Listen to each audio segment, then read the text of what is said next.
Chapter 485. Xiaoqing thought about it while brushing her teeth. After a while, she spat out the foam in her mouth and said, "Make porridge. It's good for the stomach. I want to eat porridge with preserved egg and lean meat. Do you still have preserved egg?" "Yes," Yin Hanqing said softly. "I'll make it."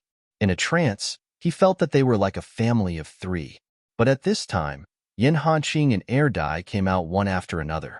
After greeting Yin Hanqing, they went into the bathroom. Xiaoqing's mouth was still full of foam when she was kissed by the two of them. Yin Hanqing couldn't help but feel sad. Indeed, something was different now. After breakfast was ready, everyone sat around the table. While eating, they listened to Xiaoqing talk about what they encountered after they went out. The magnificent sea, the dangerous underwater volcano eruption, and the strange country. Gu Panpan was surprised. Although Xiao Tong couldn't speak, her eyes were glued to Xiaoqing with curiosity. When breakfast was almost finished, Xiaoqing suddenly said, "I'm going to get married. How about picking a good day?" Everyone present, including Air Dai and Yin Chiyue, was dumbfounded. Especially Chiyue, he had never thought about marriage. After all, in the apocalypse, it was only him and Dummy who followed Xiaoqing. Marriage was just a dream for him, nothing more. He didn't expect that Xiaoqing would take the initiative to mention it. In fact, after she mentioned it, Xiaoqing also felt that it was inappropriate. Air Dai hadn't recovered his memory yet. It was a bit inappropriate for her to make such a decision. The most anxious one was Gu Panpan. She asked eagerly, "Sister Qing, who are you going to marry?" Xiaoqing coughed and said, "Air Dai, Yin Chiyue." She announced domineeringly, "They are both mine." Gu Panpan was furious. Look, even Yin Chiyue, who came later, was ahead of her. What about her brother? No wonder he couldn't find a wife. At this moment, Gu Panpan was not the only one who was shocked. Everyone was shocked, such as Yin Hanqing. The veins on his hand that was holding the spoon were about to pop out. His face remained expressionless. Xiaoqing said very calmly, "After experiencing the previous experience and the wandering on the sea, I realized a lot. Life is not long, but it's not short either. It's only 100 years, so we should enjoy ourselves. I like them, and they like me. Why do we have to torment each other? It'll be too late if we regret it when we miss it." The scene was silent. Everyone had different thoughts. After a long time, Gu Panpan said with difficulty, "Are you really going to get married?" Xiaoqing hesitated and looked at Air Dai. She was sure about Yin Chiyue, not to mention getting married. As long as she said, "Yin Chiyue, marry me," Yin Chiyue would immediately put on the wedding dress, prepare her own dowry, and willingly marry her. But what about Air Dai? Air Dai was different from Yin Chiyue. He relied on her, like a chick relying on its mother. He was willing to sacrifice his life for her, like a child protecting his mother. But in the end, he had no memory. Xiaoqing's actions were no different from kidnapping. Yin Chiyue also understood Xiaoqing's concerns. He quickly said, "There's no rush to get married. We can do it anytime. Let's wait until Air Dai recovers first." Xiaoqing looked at Yin Chiyue apologetically. He had always been the one to compromise. Yin Chiyue smiled. He was willing to do anything for her. The atmosphere between the two of them was too sticky. The few people who had different thoughts felt very complicated, especially Yin Hanqing. He was the second person besides Air Dai to fall in love with Xiaoqing. It was just that people who didn't know how to express their feelings were at a disadvantage. Chapter 486. Yin Hanqing held his spoon tightly. He couldn't help but feel jealous as he reflected on himself. In the end, he realized that he had never told Xiaoqing that he loved her. This was probably the difference between them. Although Yin Chiyue came later, he was passionate.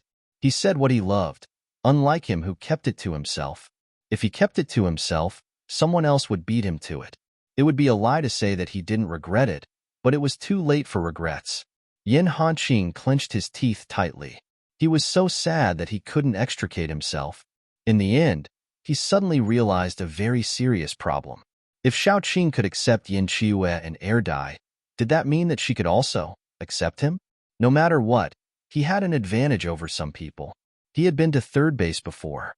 If he learned from Yin Chiyue and pestered her, he might still have a chance. Yin Hanqing, whose thoughts were completely crooked, didn't realize what he was thinking at all. Yin Hanqing, whose thoughts had already become strange, was thinking very hard. His expression was still very serious. After Xiao Qing considered Yin Chiyue's words, she temporarily put aside the matter of marriage. She really wanted to get married. To put it bluntly, she wanted to give the two of them a status. Marriage was a very sacred thing. Those who didn't walk down the aisle of marriage, even if they became a real couple, would still have regrets. Xiao Qing wanted to hold a wedding. Although they couldn't get a marriage certificate at this time, she still wanted to use this wedding to tell everyone.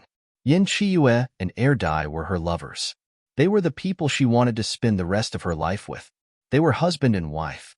Xiao Qing, who had no choice but to put this thought aside, was a little unhappy. However, with her son accompanying her, she wasn't in a bad mood. Her son was very obedient. Xiao Qing accompanied Little Bun to shovel the sand or something. Little Bun suddenly asked Xiao Qing, "Mama, are you looking for a stepfather for baby?" Xiao Qing hesitated for a moment. Then she coughed and said, "Baby, don't you like Chiyue? Don't you like Dazed?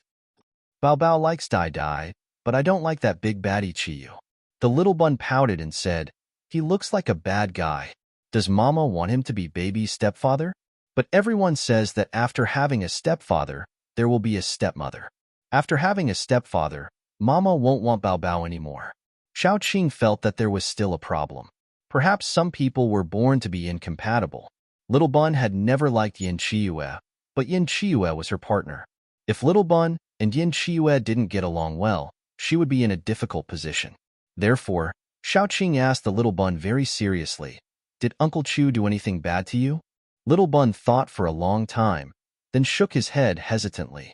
Xiao Qing continued to ask, "Then did Uncle Chiyue not treat you well?" Little Bun thought for a long time and continued to shake his head. Xiao Qing patted his head. "Then why did you say that Uncle Chiyue is a bad person?" "Because he looks like a bad guy." Little Bun pouted even more. "If someone says that they don't like to be friends with you because you don't look like a good child, would you feel aggrieved?" Xiao Qing said very patiently. Little Bun nodded and immediately showed an aggrieved expression. "We have to judge others by our own standards. If you don't want to be like that, then why do you want to treat others like that?" Xiao Qing said very gently, "Mama likes Uncle Chiyue a lot and wants to marry him so that we can become a family. Therefore, Mama hopes that Bao Bao can like him too. Don't look at him with a strange gaze, okay?" Little Bun nodded seriously. Then, he thought that everyone said that it was very tiring for a single mother to take care of a baby. Mama worked so hard to raise him and finally found someone she liked. If he were to mess things up for Mama, Mama would definitely be very upset. Then, he would reluctantly like Yin Chiyue. If Yin Chiyue married his Mama, did that mean that he could bully Yin Chiyue to his heart's content? Thinking about it this way, it was pretty good. Little Bun quickly changed his mind. "Mama, don't worry and marry Dai Dai and Yin Chiyue." Little Bun clenched his fist and said, "I will take good care of my daddy." Of course, this take care referred to Dai Dai. As for Yin Chiyue, he would also take good care of her. "My baby is so obedient." Xiao Qing went up and gave Little Bun a big kiss. Then, she said, "Bao Bao has grown up and is becoming more and more obedient." Xiao Qing, who solved this important problem, breathed a sigh of relief. After all, people were most afraid of a fire in their backyard. After she settled everything, she just had to wait for Er Dai to recover his memory. As soon as Er Dai recovered, she would immediately propose. If Er Dai was still willing to be with her, that would be the best. If Er Dai changed his mind, it didn't matter. She could still play in the small dark room after she was knocked unconscious. No, she would let go. She really would. After solving this problem, Xiao Qing's mood was a lot better. Every day, she would tease Little Bun, bully the little girl zombie, and hug the two zombies at home. Her life was simply like a fairy, and Yin Hanqing was already on the verge of exploding. Chapter 487. Some things, once accumulated, could erupt all at once, could be very scary. Yin Hanqing was one such example. Other than accompanying the children, Xiao Qing would practice her skills when she had nothing to do. Usually, her opponent was Yin Hanqing. After all, Yin Hanqing had learned a thing or two from her. Even if he didn't use his special ability, he was still evenly matched with her. On this day, Xiaoqing had agreed to practice with Yin Hanqing. However, after eating and running for a while, there was still no sign of Yin Hanqing. Xiaoqing went upstairs to check on Yin Hanqing. She pushed open Yin Hanqing's door. The door wasn't closed, so she stuck her head in to look around. However, she didn't see anyone. Where did Yin Hanqing go? She entered the room and shouted, "Hanqing? I'm here." Yin Hanqing's voice came from inside the room. He sounded a little weak. Xiaoqing frowned and walked over. "Hanqing, what's wrong?" As soon as she walked in, she was stopped by Yin Hanqing. Xiaoqing was stunned for a moment. She instinctively wanted to pull her hand away, but she saw Yin Hanqing's red eyes. Her movements immediately stiffened. She didn't know what to do. "Maybe the two of us need to have a good talk," Yin Hanqing said calmly. Xiaoqing was silent for a moment before she said, "Let's go outside." The two of them walked one after the other to the sofa outside. Yin Hanqing poured Xiaoqing a glass of water. His actions were very calm. Xiaoqing took the glass of water and asked, "What's wrong?" Yin Hanqing had always been a man of few words. He hesitated for a long time, probably thinking about how to say it. In the end, he asked slowly, "You're with Erdai and Yin Qiue?" "Yeah." Although Yin Hanqing's tone wasn't a question, Xiaoqing still responded.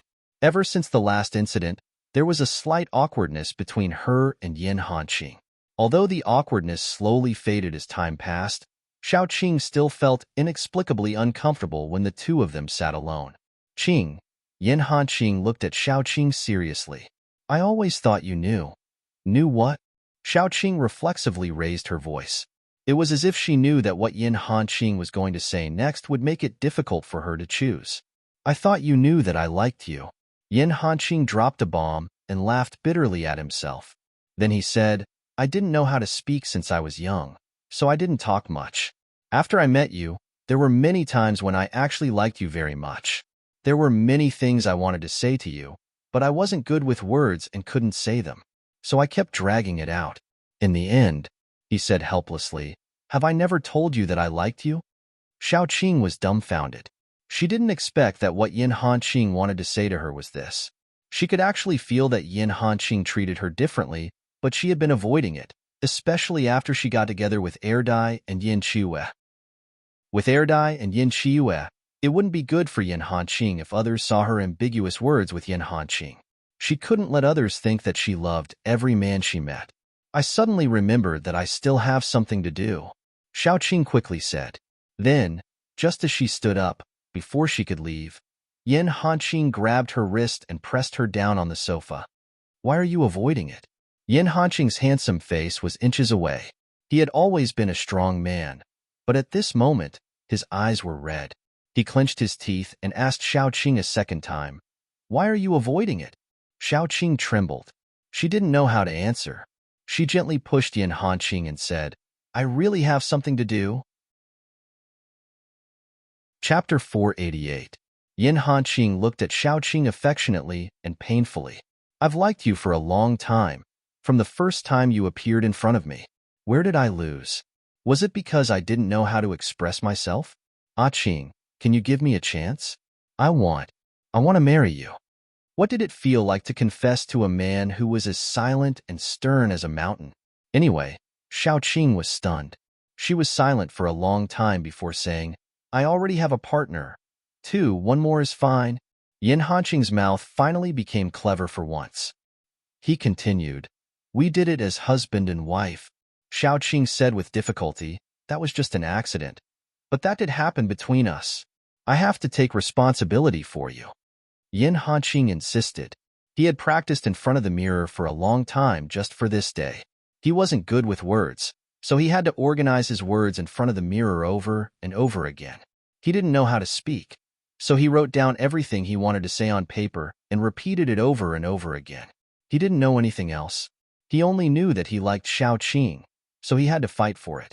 If he didn't even fight for it, he deserved it if he didn't get it. How would he know if Xiaoqing wouldn't accept him if he didn't try? "I don't need." Xiaoqing was forced back step by step. Her back was tightly pressed against the sofa. She had never been confessed to like this before. Yin Qiyu only knew how to act coquettishly, and Dai was the cute type. It was the first time she had encountered a confession that was filled with masculinity and aggression like Yin Hanqing's. So she panicked. At this moment, Yin Hanqing was possessed by Yin Qiyu. He said shamelessly, "Okay, but that was my first time. You have to take responsibility for me." Xiaoqing was stunned. It took her a long time to recover. She stuttered, You are a man. How can I take responsibility?" Yin Hanqing was eloquent. It was impossible to tell that he was a man of few words. "You are discriminating against men and women. Why don't men need to take responsibility? I need you to be responsible." The Spartan Xiaoqing. Was this still the honest man she knew? Bang! What kind of monster was this? Xiaoqing, who really wanted to shout this sentence, quickly calmed down and returned to her normal state. Then, she said, "Hanqing, let's not joke around." "You know, I'm not joking," Yin Hanqing said expressionlessly. "Xiaoqing, I like you. I love you. I'm willing to give you everything I have, including my heart and my life. Why don't you admit that you have me in your heart? If you don't have me, why are you running away?" Xiaoqing's heart, which had just calmed down, was in a mess again. She grabbed Yin Hanqing's shoulder and tried to calm down again. "Hanqing, that's enough. No matter what, I have a boyfriend now. You have to think carefully. Why can Dai and Yin Qiyu, but I can't?" Yin Hanqing looked very calm, but in fact, his heart was in a mess. He really didn't understand why Xiaoqing could accept the two of them, but rejected him. Xiaoqing took a deep breath and said, "Liking is a matter between two people. It doesn't mean that I have to like you just because you like me. It doesn't mean that I have to be with you just because you love me. Liking is equal. It takes two hands to clap. A melon that is forcefully picked is not sweet." Xiaoqing knew that these words might be unpleasant to hear, and it would make one's heart cold. However, just like moon-gazing whitewater, it was better to get the pain over with. Instead of letting Yin Hanqing's love for her become an obsession, it was better to cut it off. If Yin Hanqing was estranged from her because of this, it couldn't be helped. She already had Yin Hanqing and Dai. She couldn't be ambiguous with other men. Even if she had something with Yin Hanqing in the past, it was all in the past. What was in the past was in the past, and it was already in the past. Yin Hanqing didn't look like he was hurt at all. He just said calmly, "But you clearly have me in your heart. You just don't want to admit it. If it wasn't for me, you wouldn't have chosen to do that with me back then. I was forced to do it." As soon as Xiaoqing spoke, she was interrupted by Yin Hanqing. "You clearly had other choices. For example, you could have gone somewhere else to find another woman. You could have done it in time, but you chose to help me. Isn't it because you have me in your heart? Because I know that you wouldn't have done it with someone else?" Xiaoqing was stunned halfway through her words. In fact, she knew and cared about him. She also had him in her heart. Yes, it was just that she refused to admit it. "Let me calm down." Xiaoqing quickly pushed Yin Hanqing away and ran out like a gust of wind. Everything that Yin Hanqing said to her today left her at a loss. Her whole person was in a mess. She didn't think that Yin Hanqing would suddenly confess to her, and it was even so. In short, Xiaoqing was in a terrible mess right now. In the room, Yin Hanqing sat calmly on the sofa.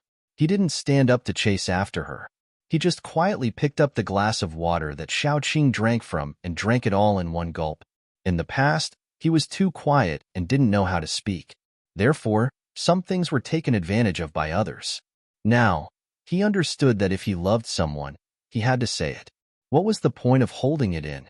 If he held it in, would the woman he liked know? Even if the woman he liked knew, would he still have to wait for her to confess? No, the end result would only be that the woman he liked was confessed to by someone else, and then they became a couple. A lot of what he said today was very intense, and it would also provoke Xiaoqing. Yin Hanqing was very clear about this. However, now that Xiaoqing and Yin Hanqing were together, if he didn't give her a strong dose of medicine, he really wouldn't have any chance at all. Actually, his original idea was to take advantage of Xiaoqing's chaos to open her heart. However, when it came to it, he realized that it was a little difficult. Just let her be alone. This matter wasn't easy to solve. After all, he was indeed a step too late. Someone had already beaten him to it. The one who made the first move was the strongest. The one who made the move later would have to work 100 times harder than the one who made the move earlier. However, he had enough patience to wait and wear her down. He would definitely be able to wear down this stubborn rock called Xiaoqing. Xiaoqing left as if she was escaping. Her footsteps were in a mess. Then, she gave Yin Chiyue, who was coming downstairs, a shock. "Ah Qing, what's wrong with you?" Xiaoqing quickly calmed down. Then, she coughed and turned her face to the side. "I wanted to go out. I left in a hurry." "Do you want to go together?" Yin Chiyue walked over. "I was just about to go out for a walk." Xiaoqing looked left and right. Then, she had a flash of inspiration. "I've broken through to level 6. I'm about to look for a mutated plant. Let's go out again in a few days." She definitely wasn't running away. Chapter 489. In order to prevent Yin Hanqing from causing any more trouble, Xiaoqing ran very fast. She packed her things and ran out. But this time there were more people going out. In addition to Erdai and Yin Chiyue, there were also Xiao Bao, who was hanging on Xiaoqing's body, Ya, and Xiao Bao's 2 little tails. There was also a little girl zombie named Xiaohua by Xiao Bao because she especially liked flowery dresses. There was also Xiaoyu, who liked to live in people's chests. In fact, it was very irrational to bring 2 zombies out. However, as soon as her son went out, the 2 zombies followed him out like little tails. Xiaoqing had no choice but to bring them out. Because she didn't think about mutated plants before, she just ran out to escape. Xiaoqing didn't even think about where to find the mutated plants she needed. Currently, she had all kinds of plants except for the healing type. She didn't want to find any more healing type plants. She was going to look for pure attack type plants. It didn't matter if she couldn't find any. Anyway, she came out to relax. Well, escape. Before leaving, Xiaoqing told Gu Panpan to look around Jiang City to see if there was a suitable place to plant. Then, she could plant some crops. It wasn't small like her own vegetable field, but the kind that could feed a lot of people. Anyway, there were so many zombies as free labor. It would be a waste not to use them. This was Xiaoqing's last escape route. If the situation outside was really unimaginably bad, she would bring her friends in first. She would save some food and so on, just in case. After the apocalypse, both the land and the water were polluted by zombie poison. Almost all the plants had mutated. Except for some special places where there was pure soil, there were no normal plants to be found. Just like what they ate, the fruits and vegetables grown in the base were all mutated. After instructing Gu Panpan, Xiaoqing ran away. Yin Hanqing didn't feel sad because of this. Instead, he was very calm. He could see that Xiaoqing still cared about him. Otherwise, she wouldn't have run away. It didn't matter. She needed time to accept it, and he also needed time to relax. As long as he persevered, there was no corner that he couldn't find. Xiaoqing held Xiao Bao's hand, and Xiao Bao held Xiaohua's hand. Xiaoyu was lying on Erdai's neck. Yin Chiyue on the right was escorting them. It was like a big family trip. After leaving the base, they realized that River Town was too peaceful. Other than the occasional disturbance from 2 or 3 of their kind, there was no movement at all. The outside world was now filled with zombies attacking everywhere. After zombies reached level 5, they would start to have special abilities, just like superpowers. For example, Xiaohua's atomization was one of her special abilities. These special abilities couldn't be seen at the beginning. As zombies evolved, they gradually revealed their special abilities. For example, some low-level zombies could control zombies of their own kind. They were usually spiritual-type zombies. There were also some more common types of strength and speed. After zombies evolved, they wouldn't be able to control natural elements as nimbly as human superpowered people. They also had the special abilities of natural elements, but they were often different from human beings. For example, zombies with wind abilities could be used to increase their speed. They could also fly for a short period of time. Another example was Xiao Bao. He was born with the ability to devour. When he reached level 5, he would evolve again. By then, he might be able to release his devouring ability. Chapter 490. Level 5 zombies could control their own kind and form a zombie tide. Xiaoqing walked along the way and found many small bases that had been attacked by zombies. Yin Qiyu explained to Xiaoqing while walking, I gathered the information and found that the bases that were attacked, whether they had the chance to evacuate or not, have all started to evacuate to the large bases. Currently, there are almost no small bases in the country. North of Yinjiang is controlled by a few large bases with Jingdu as the main one. South of Yinjiang, there are also a few large bases that have merged. However, after these small bases have merged with the large bases, they still need to be reorganized. I have a feeling that the real apocalypse is about to begin. Why was it that ambitious and ruthless people emerged in troubled times? Because troubled times could stimulate people's ambitions. Now was the troubled time of the apocalypse. Who didn't want to unify the apocalypse? Although Jingdu's status was high, it was nothing in the face of power. Xiaoqing was very clear that because of the outbreak of the zombie tide, people were unprecedentedly united. The integration of the bases would be carried out very quickly. Some large bases might even be overtaken by the small bases. No matter what, in a short period of time, the forces in the country would gradually become obvious. When the zombie tide gradually weakened or ended, there would be no external forces, and it would become internal strife. This was very obvious, and there was no need to guess. Where there were people, there would be conflicts. However, Xiaoqing didn't have to worry about this at all. Unless someone was kicked in the head by a mutant donkey, they would give up a good base and covet their zombie-occupied Jiang City. Because of the few zombies with them and the strict inspection of the base, they didn't rest in the base. Instead, they set up camp in the wild. In the afternoon, the tents were just set up. The children were playing in the tent. Xiaoqing was guarding the tent while Erdai and Yin Qiyu were in charge of looking for food. Xiaoqing heard a sound coming from the bushes. There were people in the bushes, and there was more than one. Someone popped his head out of the bushes and shouted in surprise, "It's a living person!" Then, a group of people appeared. They were of different ages, and there were both men and women. They were probably refugees from a certain base. When they saw Xiaoqing, they quickly asked, "Sister, we think this place is relatively safe. We want to stay here for a night. We won't take up your space. Is that okay?" Xiaoqing nodded. This place didn't belong to her family. She couldn't just stop people from staying here. After getting Xiaoqing's permission, the group of people came over. They even had a car. Although it was an old three-wheeled motorcycle, there were several of them, which could carry a lot of people. The group of people looked like they were fleeing for their lives. However, a woman got out of the car. She was fair and tender and looked quite outstanding. Her breasts were especially outstanding. She was very clear about her advantages. She was wearing a white shirt with a black jacket. Although the shirt was buttoned to the top, her breasts were bulging, which almost broke the shirt buttons. She looked more attractive than revealing her cleavage. The woman had a cigarette in her mouth. Her eyes were blurred and seductive. After getting out of the car, she looked at the ground with disgust. Then, she called in a sweet voice, "Run." A man came out and made an earth chair for her with his earth power.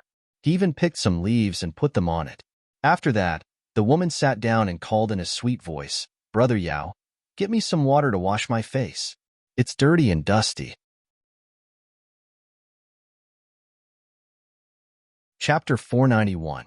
Another burly man sized her up and teased, "Can't you get out of the water by yourself?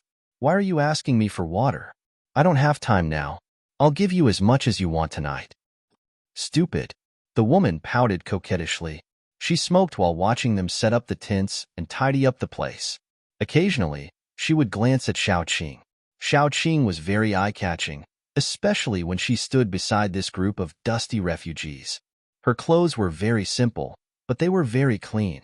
Her hair was neatly tied up, and her entire person exuded a refreshing aura. Xiaoqing was the kind of person who was eye-catching and looked even better when you looked closely. Even though there was a charming woman sitting there, many people still stole glances at her. Xiaoqing was bored to death. She rested her chin on her hand and waited for Erdai and Yin Qiyu to come back. After waiting for a while, the group of refugees opposite had already set up the tents. Erdai and Yin Qiyu finally came back. Both of them had hunted small prey. After all, there were only a few people to eat. If they hunted large prey, it would not be easy to deal with them. After returning, Yin Xiue and Air Dai first looked at the group of refugees warily. Then, they came to Shao Qing's side and asked, "Who are they?" Shao Qing stretched lazily and said, "They're probably just passing by. Don't worry about them. Go and tidy up the things. I'm going to start cooking." When Yin Xiue and Air Dai came back, the charming woman's eyes could not move away. Air Dai's face was still a little childish. He looked like a delicate young man. Yin Xiue was much more mature. He was so beautiful that many women felt inferior. However, he also had a hint of evil, which made him look especially attractive. The woman did not hide it. She openly stared at Yin Xiue. Yin Xiue was too lazy to pay attention to her. She sat aside and tidied up the prey in her hands. Before they returned, they had already found a place with water. They skinned the prey that needed to be skinned and cleaned up the internal organs that needed to be cleaned. Now, they only needed to follow Shao Qing's instructions and cut the prey into pieces. That was enough. Shao Qing hadn't been idle before. She had found a lot of wild vegetables and fungi nearby. She opened up the belly of one of the pheasants and filled its empty belly with mushrooms.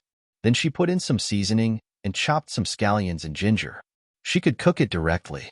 After it was cooked, the soup was fresh and delicious. The mushrooms were smooth and tender, with the fragrance of the chicken. The chicken also tasted very good, with the fresh fragrance of the mushrooms. Among the other wild animals, the rabbit was braised by her, and the chicken was cut into pieces for stir-frying. Although chicken was not suitable for stir-frying, there was nothing to be picky about now. As soon as Shao Qing started working, many people shifted their gazes to her. Some of them were drooling as they looked at the mutated animals that had turned into ingredients under her hands. Not everyone could be like Shao Qing and the others, using mutated animals as food and hunting as they pleased. 9 out of 10 mutated animals had a certain degree of aggression. Ordinary people might not be able to beat a mutated pheasant. Moreover, although being bitten by a mutated animal wouldn't turn into a zombie, the smell of blood would attract zombies and other mutated animals. In short, mutated animals were not to be trifled with. Unless they had outstanding strength, few people could be like Shao Qing and the others, eating wherever they went. If they wanted to eat wild animals, they could just hunt them directly. Those people just looked at them for a while and gave up. Those who dared to use mutated animals as food were at least paranormals. Moreover, the most precious thing in the apocalypse was food. It was even said that you could covet other people's women, but you couldn't covet other people's food. In the apocalypse, wives and children could be exchanged for food. Thus, it could be seen how important food was. Especially those paranormals. Each of them had a strange temper. Maybe they would cause trouble if they looked at other people's food. Now, this group of refugees were all homeless. It was not an exaggeration to say that they were stray dogs. How dare they cause trouble?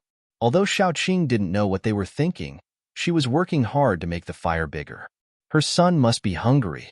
She had to make the meal quickly. Then, the meal would be ready. As soon as the pot was opened, the fragrance immediately drifted out. Not to mention that these refugees were running for their lives. Even in normal times, they had never smelled such a fragrance before. It was the apocalypse, and they couldn't even fill their stomachs. How could they want to eat meat? Everyone tried to stretch their noses, as if they could breathe in the fragrance of the meat into their stomachs. When some people looked at the pot in Shao Qing's hand, their eyes turned green, like hungry wolves. Shao Qing called Yin Xiue over to taste it. It was ready, so she carried the food into the tent. She couldn't let the refugees see Xiao Hua and the others, otherwise they would be scared to death. Chapter 492. It was difficult for the refugees to fill their stomachs, let alone eat meat. They gnawed on the dry food in their hands, and then raised their noses and eyes to catch the aroma in the air. They looked at Shao Qing's meat dishes. The charming woman looked at the hardtack in her hand, and then looked at the food in Shao Qing's hand. She said coquettishly, "Run, Brother Yao, I want to eat meat too." The two men looked at each other. They really did not dare to leave the group to hunt. Otherwise, mutant animals and zombies would jump out of nowhere and eat them like desserts. After the apocalypse, there was no safe place in the wild. Unless one was strong, like Xiaoqing, the survival rate in the wild was very low. The two men looked at the charming woman with a troubled expression. The woman's face changed and she snorted. "If I follow you two brothers, I won't even be able to eat meat. What am I after?" The two men hurriedly comforted the woman. The one called Brother Yao gave Run a look. The two men gathered together and discussed. Soon, Run walked towards Xiaoqing. Xiaoqing was putting the leftovers in the pot on a plate when she saw a burly man coming over. He said, "Sister, can we make a deal? I'll give you some nuclei to buy the food you order. Is that okay?" Xiaoqing had cooked a lot, and the few of them would not be able to finish it. Besides, helping others was also helping oneself. Who didn't ask for help? She nodded and took out a new plate and gave some to the burly man. The burly man pointed at the nuclei in his hand and gave them to Xiaoqing. He and Brother Yao had saved these nuclei for a few months. They were going to add some new things when they settled down in the new base. Now, it was just a plate of food. Xiaoqing was quite generous and gave him a plate full of food. Run thanked her and took the plate away. Xiaoqing cooked the porridge on a small fire and opened another pot. There was rice in the pot, and it was already cooked. She scooped more rice and carried it into the tent. After Run brought the dishes back, the woman immediately picked up a piece of meat with her hand. The meat was delicious. She smacked her fingers and tugged at Run's sleeve. "Why is it chicken? I want to eat braised rabbit head." "They only have one rabbit head. They definitely won't sell it," Run said with a headache. The woman was immediately displeased. She glared at them and said, "Brother Yao, Run, I've suffered a lot ever since I followed you two brothers. I want to eat a braised rabbit head now." "You." Brother Yao quickly said, Okay, I'll think of something." In the post-apocalyptic world, the number of women had decreased drastically. For people like them, it was already considered lucky for their brothers to marry the same wife. Most of them were unable to find a girlfriend. His wife should be doted on. The chicken had already been moved, and he couldn't bring it back to let others exchange it. He touched his pocket and found the only crystal core left. He walked over. Xiaoqing just happened to come out of the tent because the chicken soup was ready at this time. Then, he saw another burly man coming over. Brother Yao was a little embarrassed as he grabbed a handful of nuclei and said, "It's like this. Can I exchange the braised rabbit head with you?" The burly man, who was more than 1.8 meters tall, blushed because of embarrassment. Xiaoqing suddenly thought of Yan Hanqing. When he was shy, his ears would turn red, and then it would spread to his cheeks. He was so cute. Xiaoqing quickly threw the thought out of her mind and nodded. Okay. Anyway, no one in her family ate a rabbit head. Otherwise, Yu would be rolling on the ground. Brother Yao thanked her gratefully and went back with the rabbit head. Chapter 493. Xiaoqing took out the whole chicken from the pot. She opened the belly of the chicken and took out all the mushrooms mixed with the soup. This part was the most delicious. She added some chicken soup and scooped a bowl of it. She planned to serve it to the few in the tent later. Then, she tore the whole chicken into strips, threw it back into the pot, and extinguished the fire. After a while, it was ready to be eaten. The woman was jealous again. Ever since Erdai and Yin Chue came over, her eyes had not returned to normal. Why? They were both women, and her looks were not inferior to Xiaoqing's. Xiaoqing had two handsome men accompanying her, and those two men were very outstanding. They could hunt prey, while she only had two burly men who were not very capable. She looked at Xiaoqing and then looked at her. She had always been the one envied by others. She should be the one envied by others. But now, she could only envy others. Why? Jealousy had made the woman lose her mind. She looked at Xiaoqing not far away and gritted her teeth. She deliberately shouted, "I want to drink chicken soup again." Run and Brother Yao were really out of ideas. They had spent most of the crystal nuclei they had saved. They had to keep some for future preparations. If something happened in the future, they would not be penniless. "Jiao, we don't have any more crystal nuclei," Run said helplessly. The woman's eyes turned red. She kept hitting Run. "Why did I follow you two useless people? You can't even drink a bowl of chicken soup." "I don't care. If you don't get it for me, I'll get it myself. Jiao Jiao. Brother Yao shouted a few times, but he could not stop her. He hurried forward to pull her back, but the woman ran fast. At this moment, she was already in front of Xiaoqing's tent. She lifted the curtain of the tent. Before she could say anything, she saw an infant zombie turn its head from Dai's neck and stare at her with a pair of black eyes. She was stunned. She immediately screamed and scrambled backward. Xiaoqing felt the veins on her forehead throbbing. When she was outside, she really didn't like trouble. When she encountered similar situations, if she could resolve it peacefully, she wouldn't mind letting others take advantage of her. Take the previous matter, for example. Making things convenient for others was also making things convenient for oneself. However, when others came looking for her, she would not run away. Not liking trouble did not mean that she was afraid of it. On the contrary, she had been afraid of many things in her life, but she had never been afraid of trouble.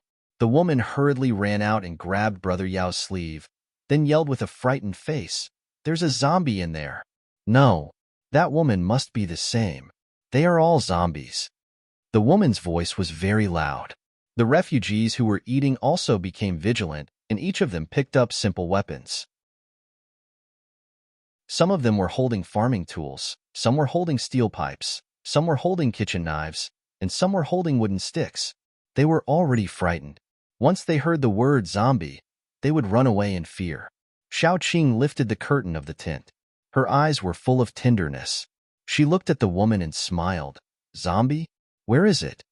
The woman was scared and shrank into Brother Yao's arms. She pointed behind Xiaoqing and yelled, "I saw it. An infant zombie. It's lying on that man's back." Xiaoqing had a smile on her face, but there was no warmth in her eyes. "Miss, are you so hungry that you're hallucinating? A zombie lying on a man's back? You've read too many ghost stories. You'd better go eat." Run and Brother Yao had interacted with Xiaoqing before. They felt that she was a good person, but they also felt that the woman was too unreasonable today. They tried to persuade her. "Yeah, Jiao, go eat. The food is getting cold." The woman pushed Run away and yelled, "There's really a zombie in there. Why would I lie to you? I saw it with my own eyes." As she spoke, she looked into Xiaoqing's cold eyes. She shivered, and her voice weakened. Xiaoqing said to the two men, "You two keep an eye on your partners. My wife, child, and I are going to eat." Run and Brother Yao hurried to apologize. They blushed and said, "Jiao is not like this usually. We're really sorry. We're sorry to disturb you."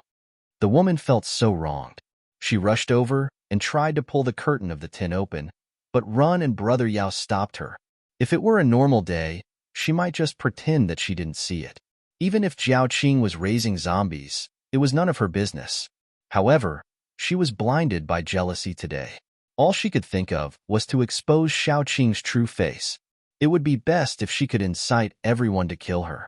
At that time, she broke away from Run and Brother Yao.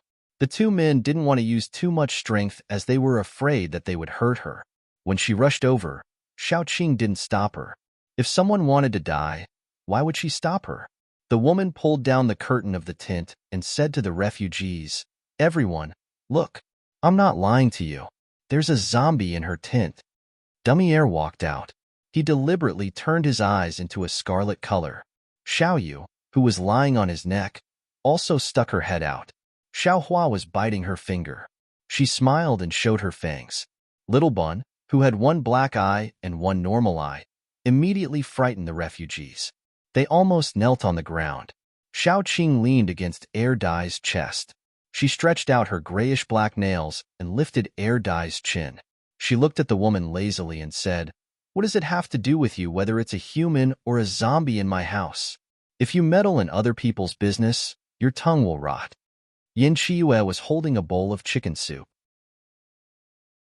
She stretched her head lazily and said, "Sweetheart, come and eat after you're done."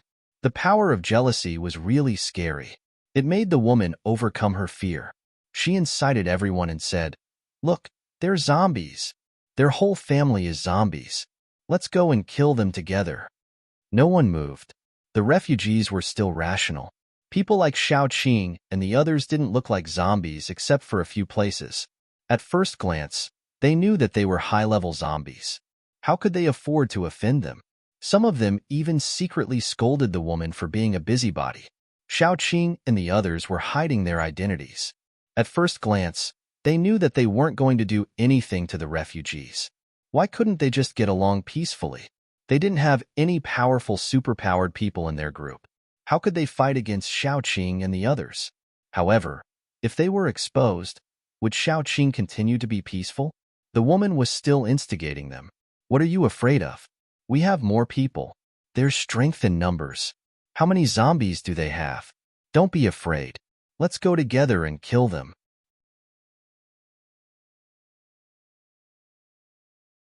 Chapter 494.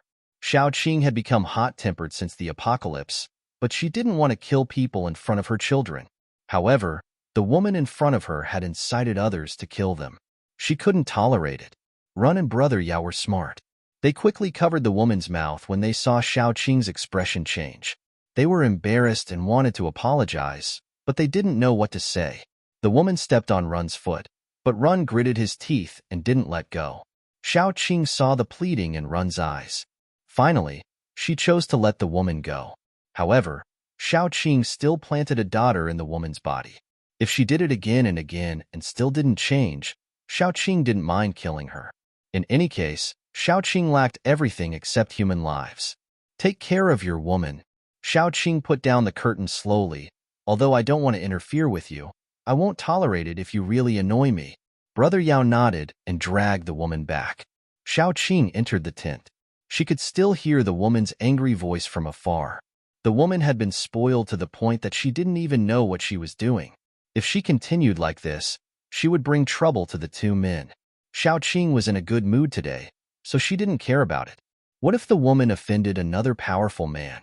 This was the end of the world, a world where one could get used to stepping on bones. This chicken soup is good. Do you want to drink more? Yin Qiue scooped a small bowl of chicken soup and handed it to Xiaoqing. Xiaoqing took it and fed it to Little Bun first. Little Fish and Little Flower were stretching their heads. They hadn't eaten such normal food since they became zombies. The two of them were very curious, especially Little Flower. She was afraid of Xiaoqing at first because she had been beaten by Xiaoqing before. She almost lost her life. Later, she found that as long as she didn't do anything bad to Xiaoqing and Little Bun, Xiaoqing wouldn't beat her. She became bolder. For example, now she dared to ask for food in front of Xiaoqing. The two zombies that would scare people out of their wits were now lying on the edge of the table, waiting to be fed. They even looked a little cute. When the woman outside finally stopped, Xiaoqing had made the quilt and was ready to sleep. The next morning, when Xiaoqing got up, the group of refugees was nowhere to be seen. They probably ran away early in the morning. Being able to rest so close to Xiaoqing for a night had exhausted all their courage. Even though they knew that Xiaoqing wouldn't sneak in and eat them in the middle of the night, they were still scared and didn't dare to sleep. Xiaoqing didn't mind. She packed up her things and led her family in a random direction. Then, they started moving. She really didn't have a specific goal. She used looking for mutated plants as an excuse to travel. Of course, the most important thing was to avoid Yin Hanqing. If the zombies hadn't sneaked into the human base, she could have taken her family to a base and strolled around the market. Now, she had to stay as far away from the crowd as possible. After all, other than Yin Qiue, everyone in their nest was a zombie. People's luck was really important. After walking for a day, they just found a suitable place to set up camp. Xiaoqing heard someone call her, Sister Qing.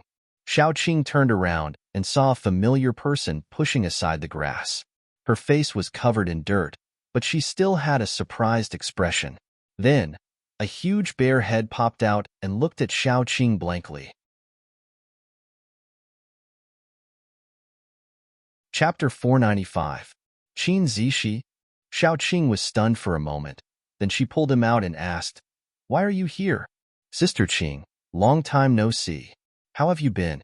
Qin Zishi was very enthusiastic. He didn't mind that Xiaoqing's identity as a zombie had been exposed at all. "We're going to the West Coast." He hesitated for a moment, then said, "Here's the thing. Several countries in the earthquake zone have had serious earthquakes. Many high-level zombies have crossed the sea and come here. The higher-ups have sent people to form a team of superpowered people to patrol the coast and kill the zombies that come ashore. We're going to the coast. Xiaoqing nodded, then said, I'm fine. Don't worry. Is the situation on the coast serious? Qin Zishi frowned, then said, the zombies that can cross the sea are not weak. There have been several level 5 zombies. At first, the casualties were quite serious, but now that we're prepared, it's much better. Xiaoqing asked, where are your teammates? They're all behind us. I'm here to explore. Qin Zishi touched Xiongda's head, then said, I didn't expect to meet you. It's fate. Xiaoqing hesitated for a moment, then pointed to her tent and said, I've brought a few companions with me this time. They're not human. If your teammates know about it, I'm afraid there will be a conflict, so I can't invite you to dinner.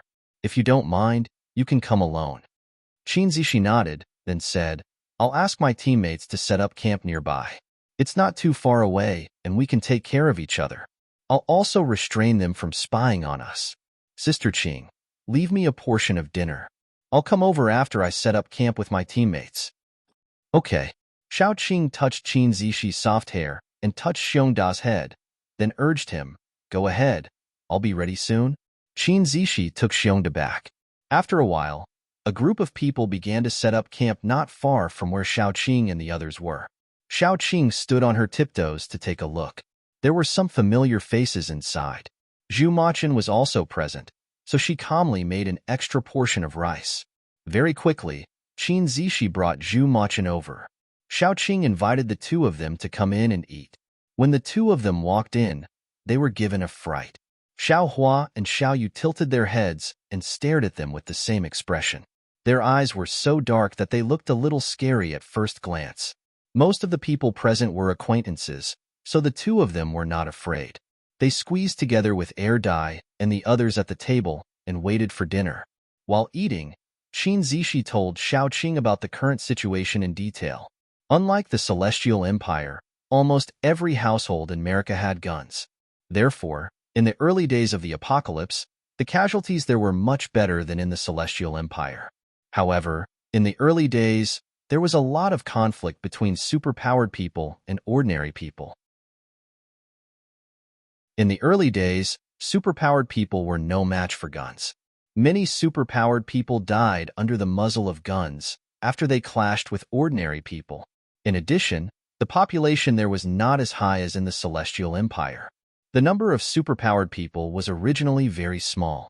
In the middle and later period, when the zombies evolved to a certain extent, guns were useless. When superpowered people became the main force, the Celestial Empire realized that there were too few superpowered people. Therefore, the zombies there did not have superpowered people as their natural enemy, so they evolved very quickly. As far as they knew, some of the zombies that had crossed the sea had already come ashore. After all, when they first discovered the situation, many zombies had already arrived. There might be level 6 or level 7 zombies among them. The situation was not very good. Moreover, the zombies were still coming ashore in a steady stream. The capital had organized a lot of manpower, but the zombie tide here was also surging. If all the superpowered people were transferred to deal with the zombies that came across the sea, what would happen here? After all, there was not enough manpower. They could take care of this side, but they could not take care of the other side. Speaking of this, Qin Zishi also had a headache. In fact, we were not so short of manpower before, but when we cleaned up the zombies that came ashore, we lost many superpowered people. After all, most of the superpowered people are still at level 3. Level 4 is the high-end combat power, and there are only a few at level 5. The zombies that can cross the sea are all at level 4. Xiaoqing asked calmly, Can you control them? For the time being, yes. Qin Zishi rubbed his head and said, If there is another zombie tide in the capital, we can't control this side. Xiaoqing was also aware of this. It could only be said that misfortunes never came alone. If the situation was really bad, she would not stand by and watch. After all, this was the country where she was born and raised. She could not be bullied by a group of foreign zombies. However, the people under her command were all zombies. If they were transferred to help, she was afraid that the people in the capital would raise their muzzles first. Xiaoqing did not want to be attacked from the front and the back. This matter needed to be considered in the long run. Anyway, the current situation was still under control. She was not in a hurry. She could follow them to see the situation and then decide what to do next. The only problem was that the zombies around her were too eye-catching, which was also a problem. At this point, Qin Zishi patted her chest and said, "Don't worry about that. Most of the team members I brought this time are from the Qin family's guards. Even if they find out about your identities, they won't make a fuss. Okay, I'll go with you to see the situation." Xiaoqing did not tell him her plan, but Qin Zishi was already very excited. Whether Xiaoqing was a human or a zombie, she was his friend and a master. If she was willing to go with them, she would definitely help. If Xiaoqing was willing to help, the casualties of his team would be greatly reduced, which was a good thing. As such, before they even finished eating, Qin Zishi was already anxious to go back and inform his team. In the end, he was stopped by Xiaoqing. "Let's finish eating first." Then, he and Zhumachin were both given a large bowl of rice by Xiaoqing. After eating, he could not wait to go back and do some work for his team. Actually, there were only two things he wanted to say. First, there would be people going with them soon. Second, they should not be curious. Second, they should not casually investigate their identities. Then, even if they discovered something, they should pretend that they did not know or see anything. At that time, some of the team members started to jeer, "Boss, did you find us a sister-in-law? Why are you acting so mysterious?" Qin Zishi's face turned red and he became angry. "Didn't I tell you not to ask so many questions?"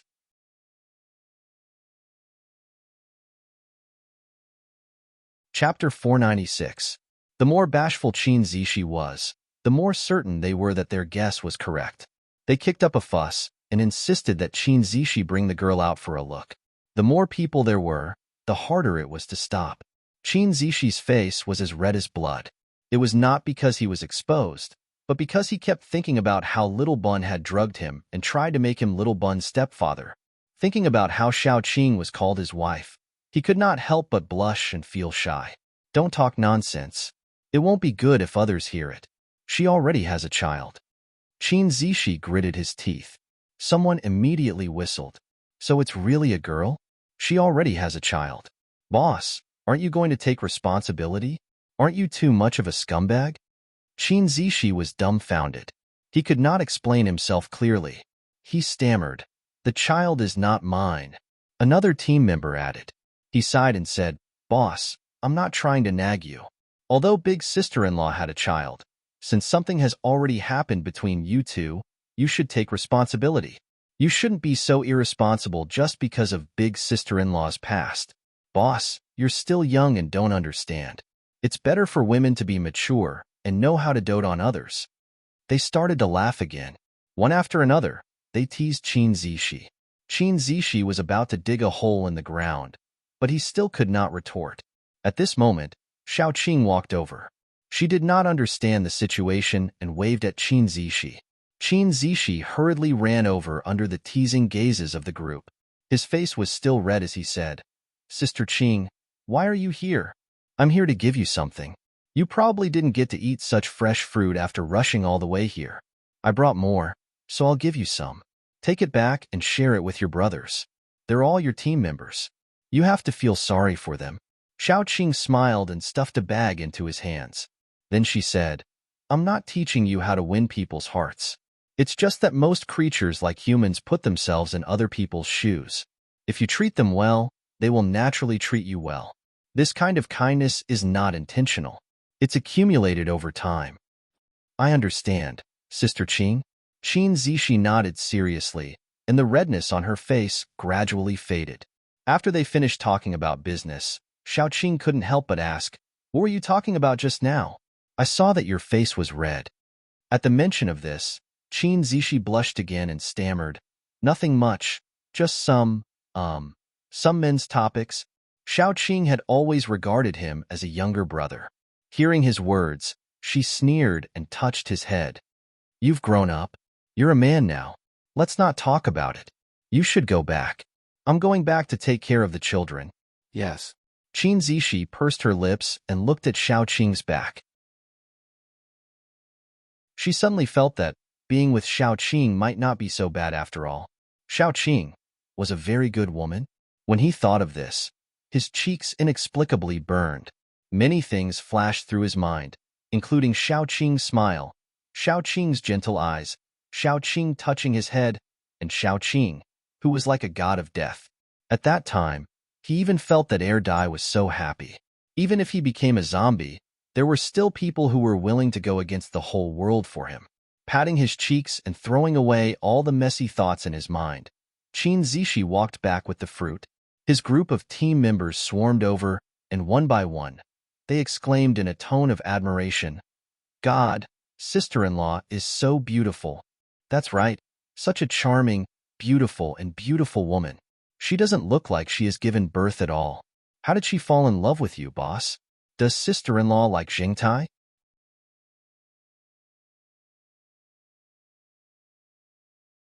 Chapter 497. I'm so jealous of you, boss. My God, I haven't seen such a beautiful woman in a long time.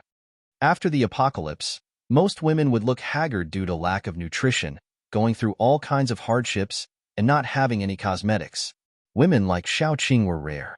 Hearing their words, Qin Zishi felt inexplicably unhappy. He felt as if the precious treasures he possessed were being coveted by others. He deliberately tightened his face and took out the fruits that Xiaoqing had brought. Don't talk too much. Fruits were precious in the apocalypse. Ordinary people couldn't afford them. Some of them shut their mouths and some muttered, "Sister-in-law is so nice. Boss, you're so lucky." Qin Zishi distributed the fruits and said seriously, "It's all because of sister-in-law. Don't talk nonsense. It won't be good if she hears."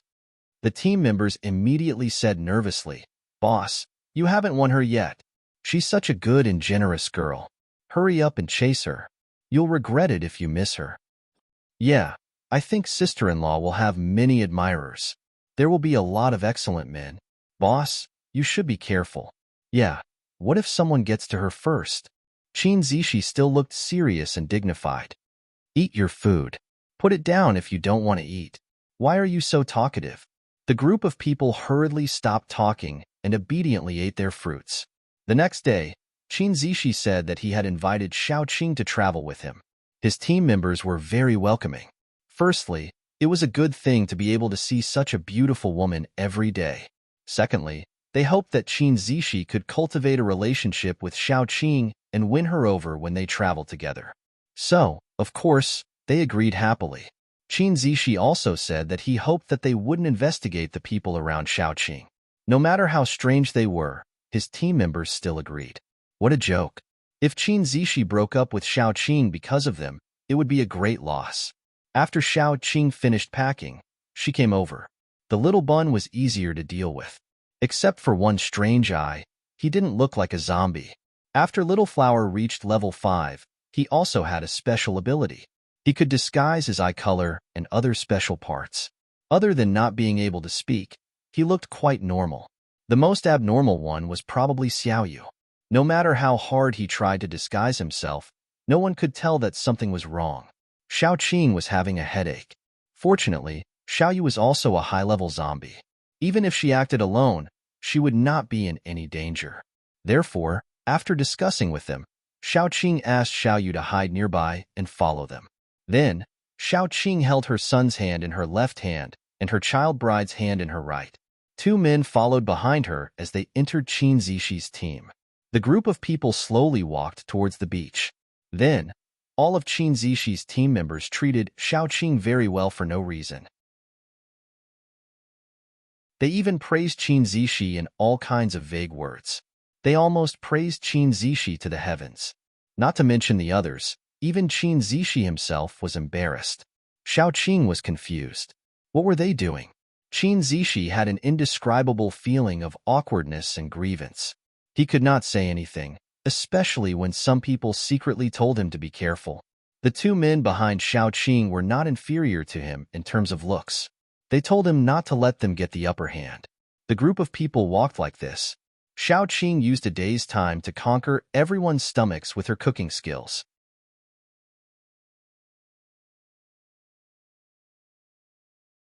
Chapter 498. The first time they ate Xiaoqing's cooking, Qin Zixi entire team, except for Zhu Maqin who had already eaten, were all in awe. It was said that at night, the entire team lined up to hug Qin Zixi's thigh, telling him that he had to win over Xiaoqing no matter what. They all acknowledged this sister-in-law. After the apocalypse, they had never eaten such good food again. If Qin Zixi could win over Xiaoqing, didn't that mean that they could eat as good as today every day? That would be a heavenly life. Xiaoqing didn't know about this. She and Air Dai picked a lot of wild fruits and gave them to Yin Qiue to identify. The poisonous ones were thrown away, and the non-poisonous ones were left to eat. Tasting all kinds of fruits was also a kind of joy, especially when you were with the person you liked.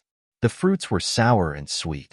When Yin Qiue tasted something sweet, he would silently take out a special medicinal powder and apply it on it, then give it to Xiaoqing. After applying the medicinal powder, Xiaoqing could taste the fruits and wouldn't vomit. When he tasted something sour, he would silently eat it. If he really couldn't eat it, he would spit it out or give it to Air Dai. After becoming a zombie, Air Dai stuck his tongue out for the first time. If it wasn't for the fact that he didn't have much water in his body, he probably would have cried. Xiaoqing could only helplessly pat Air Dai's head in response to Yin Qiue's bad intentions. Air Dai rubbed against Xiaoqing's hand, feeling wronged. The next time Yin Qiue gave him a fruit, he would stupidly swallow it. The team members at the side gritted their teeth. They felt that their team leader was too useless. If this continued, someone else would beat them to it sooner or later. But even if the emperor wasn't worried, it was useless for the eunuchs to be worried. As a result, they became more and more attentive. During the lunch break, there would often be team members who would pick bunches of wild flowers or clear and sweet stream water to give to Xiaoqing. When they did, they would all say, "Team leader told us to give it to you." For example, every time they stopped to rest, they would clean up a place for Xiaoqing, lay a soft cloth on the floor, and let her sit down to rest. These small tasks were all fought over by a group of people. They were determined to let Xiaoqing feel how good it was to be treated as their sister-in-law. Qin Zixi was so embarrassed that she wanted to crawl into the ground and not come out. Xiaoqing only thought that Qin Zixi and the other team members were being enthusiastic, so she didn't think much of it. When she received the flowers, she said with a smile, "I'll give you an extra lunch for lunch." At noon, the wild boar that Air Dai had hunted came back. The huge mountain of meat became their lunch. They fried, boiled, roasted, and ate it in more than 10 ways. Everyone ate until their mouths were dripping with oil. Some people had tears in their eyes. Since the apocalypse, they had not eaten meat so happily. This feeling of eating meat until they were full was really good. They still wanted to eat meat like this, so they put their hopes on Qin Zixi. Qin Zixi, who was stared at by everyone with hopeful eyes, thought, "Damn it." Xiaoqing didn't understand, but Yin Qiue understood a lot. When they went to bed at night, he hugged Xiaoqing and snorted, flirting with flowers and grass, attracting bees and butterflies. "Tell me, how many more are there?" Xiaoqing was stupefied. "Are you talking about me?" Yin Qiue was very sad, but when he thought about it, he was a little happy. It was good that Xiaoqing didn't understand. If she didn't understand, she wouldn't respond. Although Xiaoqing was a little lazy, she was swift and decisive in many aspects, whether it was making decisions or taking actions. However, she was particularly slow in one aspect. That was the emotional aspect. She was like a snail, shrinking into its shell. You could either force the shell open or crawl in and wait for her to understand by herself. Maybe in the next life. Therefore, men like Yin Hanqing and Gu Chuan deserved to wait their whole lives for no response. Yin Hanqing, who had no idea that Yin Hanqing had already forced himself to confess, sneered and thought to himself. There were 2 types of men that he was least afraid of. One was like Yin Hanqing and Gu Chuan, who didn't know how to express themselves and only acted without saying anything. They were extremely silent. The other was like Qin Zixi, who was shy and couldn't say anything. There was no competition between these 2 types of men, so he wasn't afraid at all. The scary ones were people like him and Air Dai, who were unconscious and clingy. It was said that blessings didn't come in pairs, and misfortune didn't come singly. Yin Qiue had just found a potential love rival, and the next day, he encountered something that made him even more sullen. They packed up and were about to continue walking when a group of familiar faces appeared in front of them. It seemed like they had met on the same road. Qin Zishi's team members quickly became alert. After all, they were in the wilderness, and no one knew what kind of people they would meet. Xiaoqing was helpless. She covered her face. She wanted to be a good person, but the heavens didn't let her. The people who had come were none other than the group of refugees that had separated from them not long ago. As expected, enemies often crossed paths.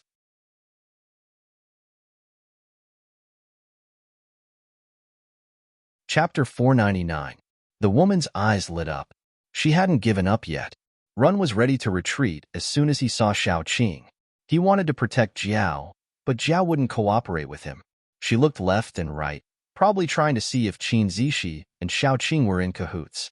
After all, when they left, there weren't so many people around Xiaoqing, which meant that these people met Xiaoqing after they left. The baby zombie wasn't there, and the others were disguised as human beings. Maybe they didn't know the identities of Xiaoqing and the others. After all, who would be willing to travel with a group of zombies? Jiao felt that her chance had come. There were no powerful people in this group of refugees, so they didn't dare to fight against Xiaoqing. However, Qin Zishi and the others were all high-leveled superpowered people. They could definitely defeat Xiaoqing and the others. Thinking of that, Jiao's smile became more charming and sinister.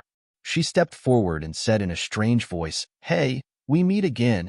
Xiaoqing glanced at her coldly. Except for Run and Yao, the rest of the refugees couldn't help but step back.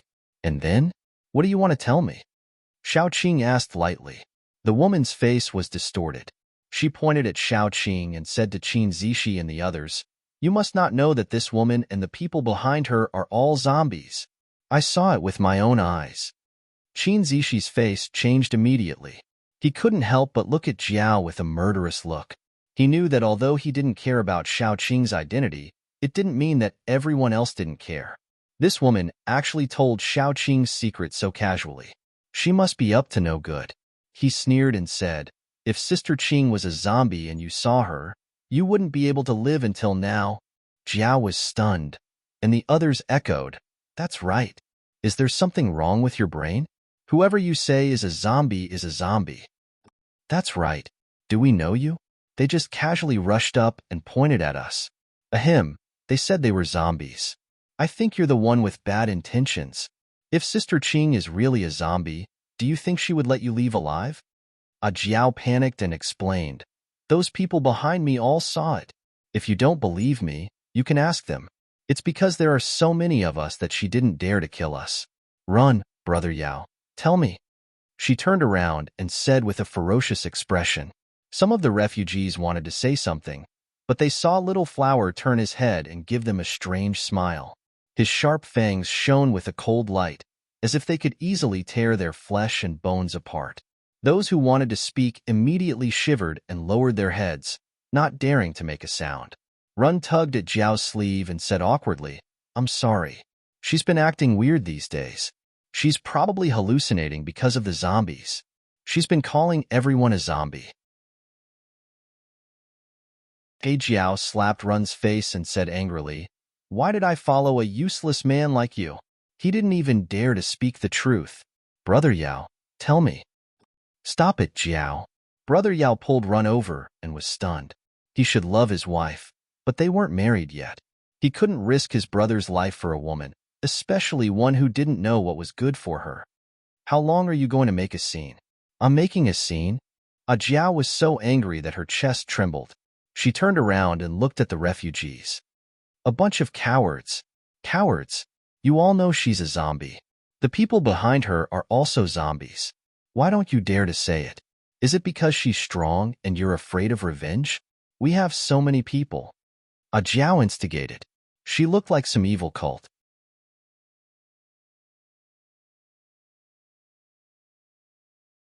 Chapter 500.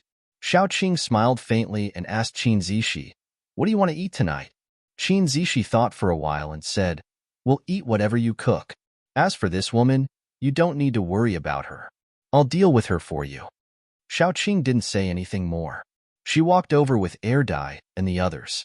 When she passed by Ajiao, she gave her a smile, which made Ajiao so angry that she almost died. Qin Zishi gave the people around her a look. Immediately, two people came forward and dragged Ajiao away. Ajiao struggled and said, "Zombies don't have temperature or blood. Do you dare to prove yourself?" Yin Chiyue, who had already walked a distance away, calmly bit her finger. The bright blood fell on her red lips, which looked very charming. Ajiao still wanted to say something, but Qin Zishi's team members had already covered her mouth and dragged her away. Her eyes were full of fear and despair. At this moment, she realized that it would not end well to go against some people. For example, Xiaoqing. Run and Yao both knew that they would kill Ajiao. Their eyes were full of reluctance and helplessness, especially Run. He tried to chase after Ajiao, but was stopped by Yao. He couldn't let Run die for such a woman.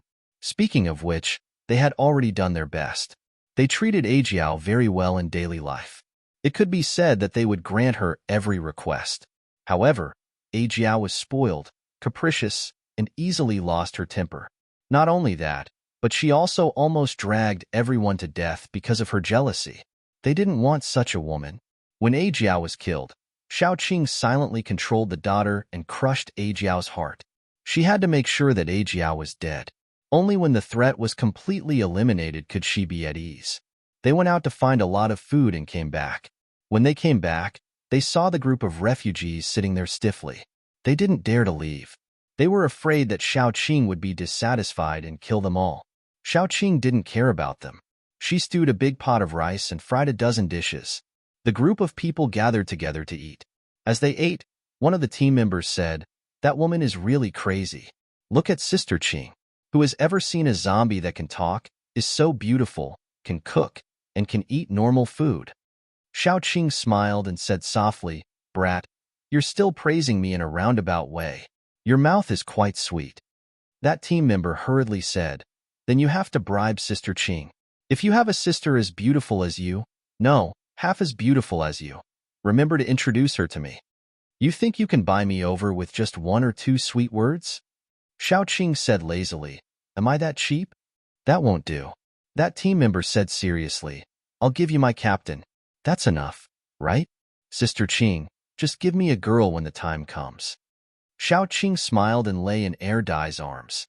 She almost rolled. She stretched out her arm, and Yin Chiyue reached out to pull her. Xiaoqing pinched Yin Chiyue's finger. There was still a trace of blood on the scabbed wound. She stuck out her pink tongue and licked it. Then she said lazily, "See? These two are both mine. Don't say such things. Otherwise, my two will be jealous." Qin Zishi pinched his chopsticks. He didn't know why, but he suddenly felt a little sad. He bit his lower lip and smiled. "Sister Qing, when did you get together with Brother Yu? Why didn't you invite me to the wedding? We're not married yet. After a few days, when things calm down, maybe I'll hold a wedding and marry both of them," Xiaoqing said with a smile.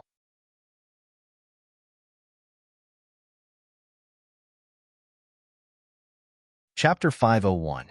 She hadn't sensed Qin Zishi's feelings before. After all, Qin Zishi was old.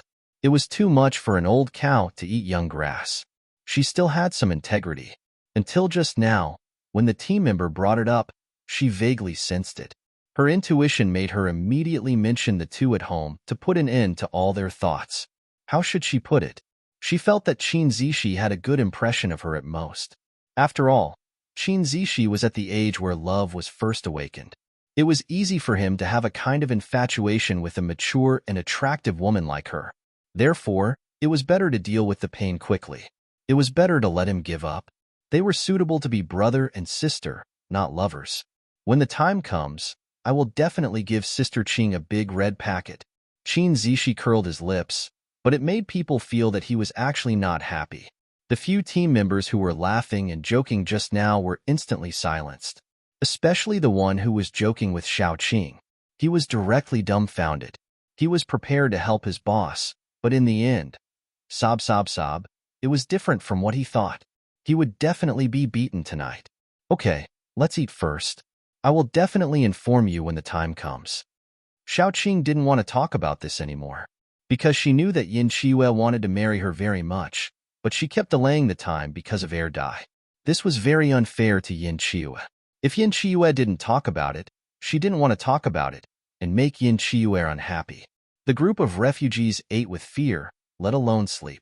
The next day, when Xiaoqing lazily got up to wash up, she found the group of refugees huddled together and sleeping under a tree.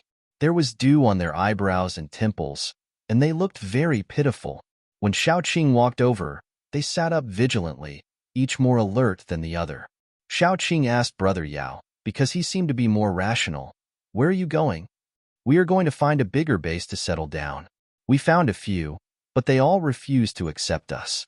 So we are going to the capital," Brother Yao said honestly. Because of the zombies that had sneaked in before, those bases had become like birds that were startled by the mere twang of a bow.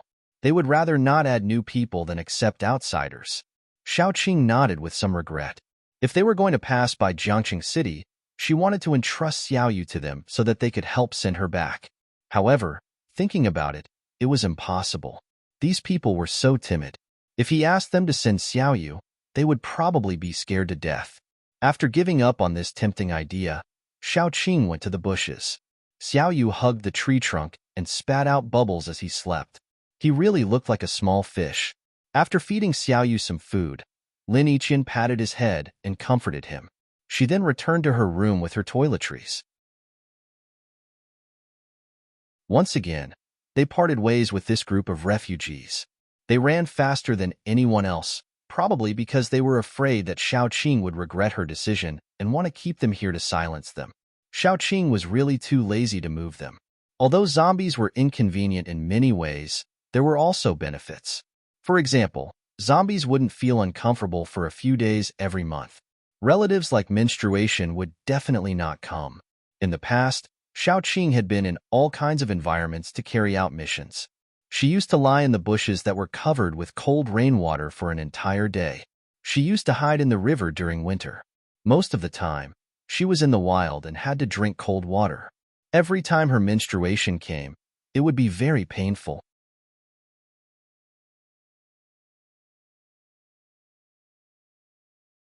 Chapter 502.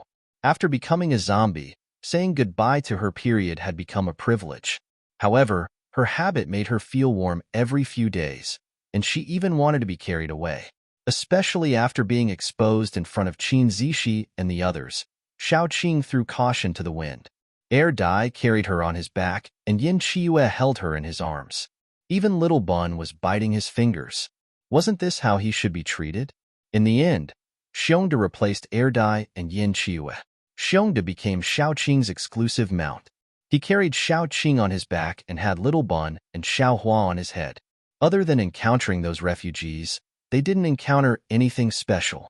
However, they still saw many refugees fleeing in all directions, dragging their families with them as they tried to find a place to stay. The apocalypse had just settled down, but now it was chaotic again. Xiaoqing was a little tired. If she had a choice, she really wanted to stay in Jiang City and not go anywhere else. She wanted to see her children, tease her lover, and spend time with her friends. However, what did people live for? Others didn't know, but Xiaoqing knew that in addition to the safety of her family, she only had one wish, which was to live with a clear conscience. That was enough. Her conscience didn't allow her to see such a tragic scene.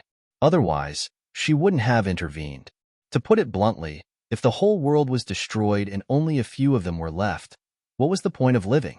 Soon, they arrived at their destination, the West Coast. From afar, they could see many paranormals forming teams of about 10 people patrolling along the coast. Once they found zombies coming ashore, they would call the other teams and rush up together. There were many tents a little farther from the sea. According to Qin Zishi, these patrol teams took turns to rest. It was guaranteed that there were people patrolling 24 hours a day, every minute and every second. Therefore, the night shift people were catching up on sleep in the tents.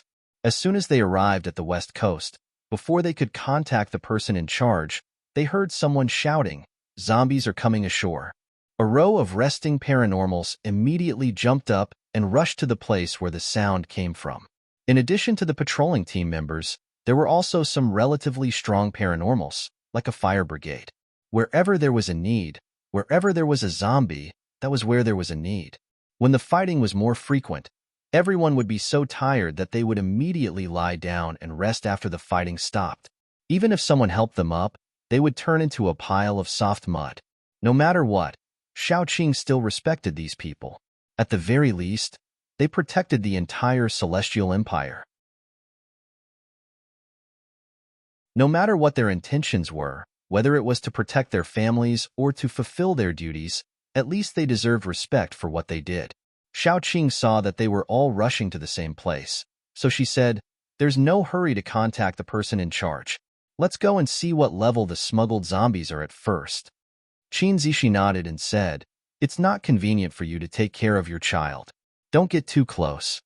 He knew that Shaoqing's babies must be zombies too. But even if he knew that Little Bun and Little Blossom were zombies, he couldn't help but want to protect them because of their cute appearance. "I know." Shaoqing nodded, and a group of people followed the crowd. In addition to the superpowered people who were fighting, there were also some superpowered people who had healing powers. They formed a rescue team. Whenever a superpowered person was injured, they would be carried to the rescue team for treatment.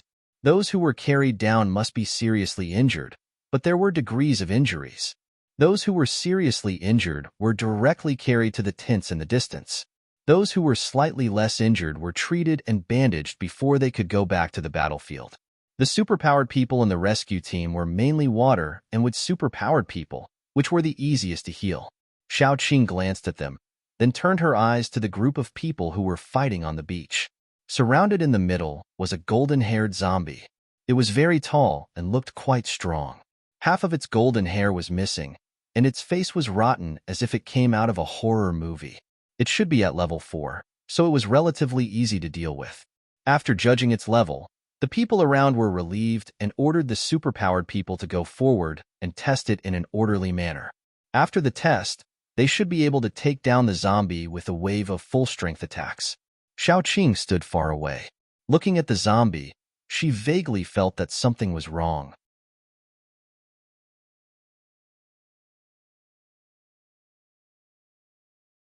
Chapter 503. Shaoqing's intuition told her that something was wrong. Her intuition was very accurate. She had escaped from danger many times by relying on her intuition. As soon as she saw the zombie, she couldn't help but frown.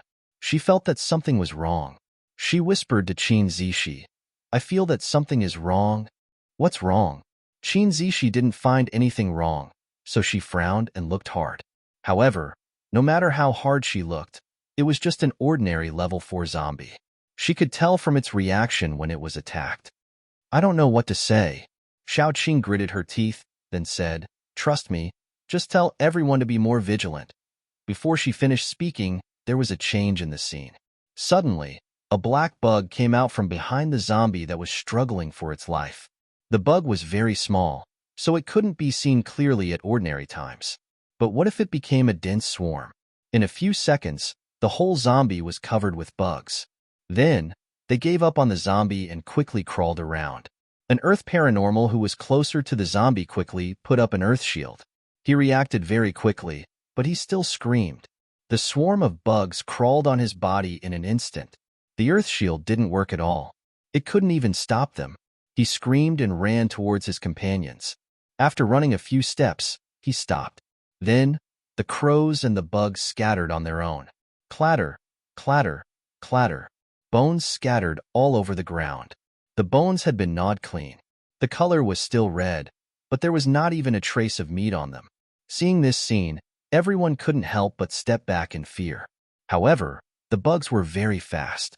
Some people couldn't help but throw things like fireballs and wind blades at the bugs. Then, they were horrified to find that the fireballs and the like disappeared quickly after they were thrown into the swarm. Then, those bugs seemed to be a little bigger. They could devour superpowers. "Everyone, step back." Shaoqing quickly stepped forward. Vines rose from the ground and turned into a wall of vines, then stopped the bugs. This was only temporary because Shaoqing could feel that they were gnawing at the vines, and they were gnawing at them at a fast speed. Everyone couldn't help but start retreating. Qin Zishi hurriedly stepped forward to stop them. Shaoqing called Yin Chue over. "You try." Yin Chue nodded and used his skill. Then, His expression changed. This won't do. Their shells are very hard. I can't crush them. Xiaoqing did not panic. She took out a dagger and then used the vines to grab a bug from the swarm. She slashed down with the dagger, and with a ding, it was unscathed. The black bug had a pointy head and extremely sharp teeth. Its body was covered with a black shell that was extremely hard. There were also faint lines on the shell that could not be seen. Xiaoqing took advantage of the fact that the wall of vines had not been eaten and called a few people over. She tried all kinds of methods and finally found that these things could indeed devour supernatural abilities. Whether it was supernatural abilities or sharp blades, they had no effect on them. Then, Xiaoqing unexpectedly found a white spot on the worm's stomach. She quietly stretched out her fingernail and poked it into the worm's stomach. She found its weakness, but fucking turn them over one by one and poke their navel? Not to mention that there were so many of them. Just poking them was tiring. Xiaoqing was a little desperate. She originally wanted to throw away the worm's corpse, but in the end, she found a glass bottle and put it in. Find someone to send it back to the capital and study it.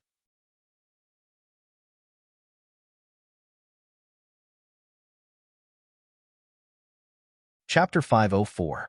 Qin Zishi nodded. She found a speed paranormal and a few people to protect him and send him back to Jingdu. My intuition tells me that this is another disaster, Xiaoqing said expressionlessly.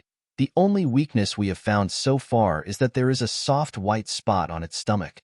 We haven't found anything else, but we can't turn them over one by one and poke their stomachs. The second point is that they are not interested in zombies. They probably use zombies as boats. Xiaoqing pointed at the fourth-level zombies that were still alive. These insects were hidden in the bodies of zombies and smuggled over. She was now very curious about what happened in Country M that caused these black insects to smuggle into the country. After adding another layer of vine wall to encircle the insects, Xiaoqing said, "We can't go on like this. They keep eating my vines and keep growing." Her vines also contained elements of supernatural power. Everyone looked at each other. These insects came in a strange way. Fortunately, their individual attack power was not strong. Even so, they could not be killed or trapped, which was very troublesome. They could not just trap them like this and kill them one by one, right? They are reproducing. Someone screamed. Xiaoqing frowned and looked at them. Then she found that these insects, after reaching a certain size, would not grow. Then, they would excrete white eggs and hang on the vines. Soon, small insects would break out of their shells. The small insects would eat, and soon they would grow bigger and give birth to eggs immediately. Xiaoqing felt itchy all over in an instant, and her hair stood on end. Their hard shells could not be killed. They could devour supernatural power to strengthen themselves and reproduce so quickly. What were their shortcomings? There could not be a perfect race. Now, the idea of killing them one by one was also destroyed. Killing them would not be as fast as they grew. Xiaoqing could predict that if they left alive, they would quickly occupy the country and reproduce endlessly. Finally, the extinction of human beings. This future was too scary. Even if zombies could not be attacked, so what? What was the point of the world when there were only zombies left? Xiaoqing looked very serious. She killed a few more insects and handed them to Yin Qiyu. "I'll leave them to you." Yin Qiyu nodded and asked the people around him, "Is there a quiet place?" Immediately, someone led him away. Before Yin Qiyu could figure out how to contain the insects, they could only slowly think of a way. A group of people squatted behind the wall of vines and began to use their own methods to deal with those insects. Xiaoqing also tried one after another. Qiutang's poison was useless. Guangguang's poison was useless. She suddenly had a thought. Where was the daughter? Therefore, she threw out the daughter seed. The daughter seed was too small, so when it was attached to the insect, it would not be discovered at all. But the seeds couldn't enter the insect's body unless they entered through the insect's mouth. But even the seeds of daughter would be eaten. She was very helpless. After trying everything once, she released her man-eating flower inside. Big flower. This is your little sister, little flower. The man-eating flower could not understand. It only saw food. After being released, It stretched out its flower head without saying anything. The petals closed and swallowed a bunch of insects. Xiaoqing quickly patted the big flower. Baby, spit it out. This thing can't be eaten. They might even eat you. The big flower shook its flower head. It was originally a tyrant. How could it spit out the meat in its mouth?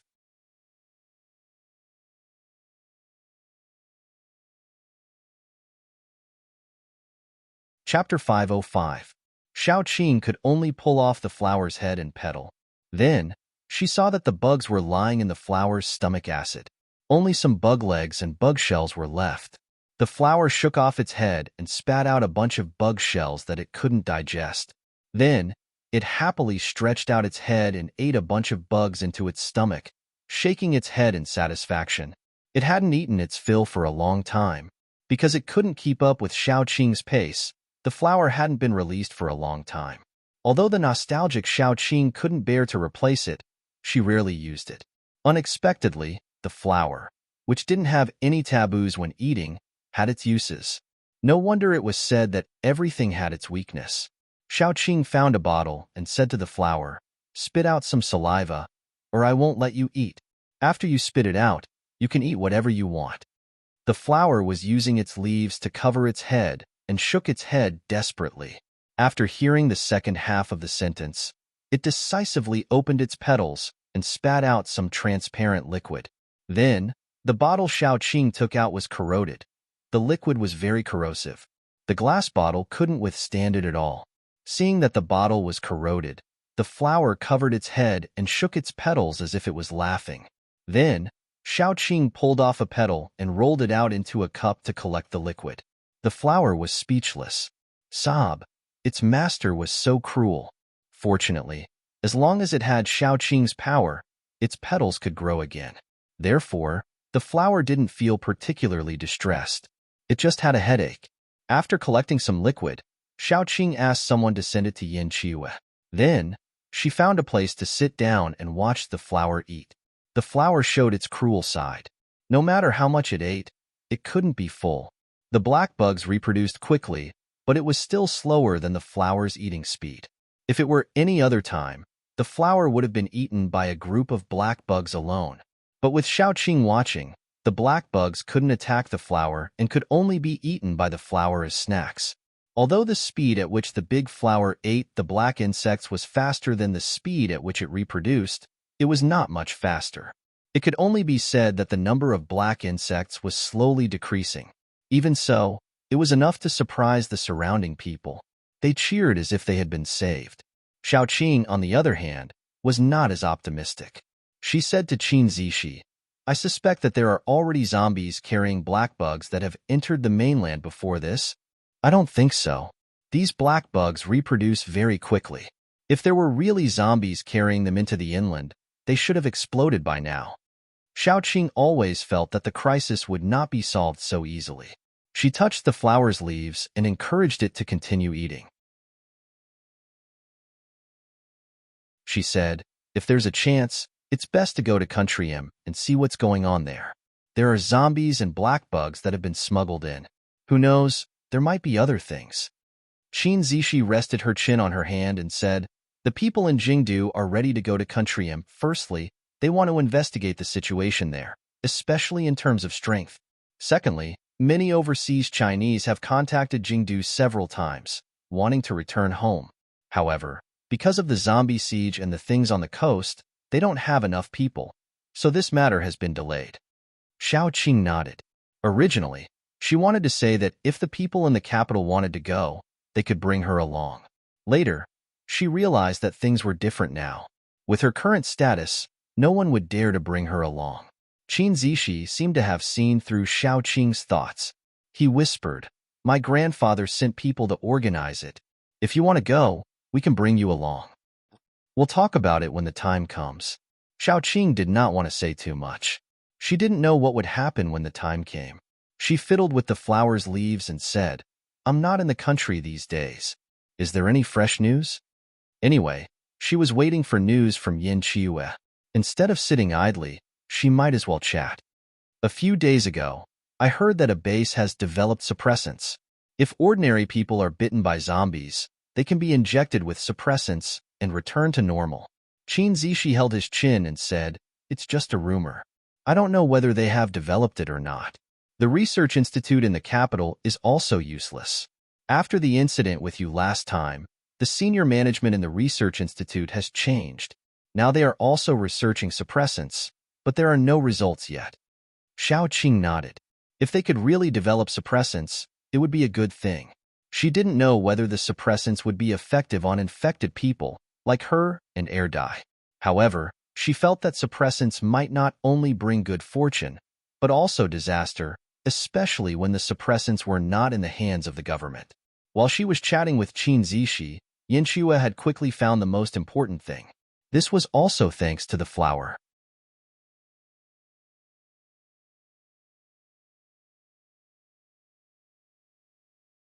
Chapter 506. It was said that everything had a weakness, and this saying was indeed true. The big flower was actually the nemesis of this group of black insects. These insects should be a type of mutated animal. Yin Shue found that they were very similar to zombies. When they were dissected, they looked like a mass of dead meat. The so-called reproduction was actually a kind of division. The absorbed energy was converted into a part of the body, and when the limit was reached, it would split and become its own kind. This was a kind of strange zombie insect, so they were not interested in zombies. Their shells were made of a very special material. The degree of hardness was a little scary. The liquid secreted by the big flower was highly corrosive. Although the shell was invulnerable, it was afraid of the corrosive liquid of the big flower. But the problem was that there was a difference between the big flower and the ordinary man-eating flowers. The big flower evolved with Xiao Qing, which meant that it was now a level 6 mutant plant.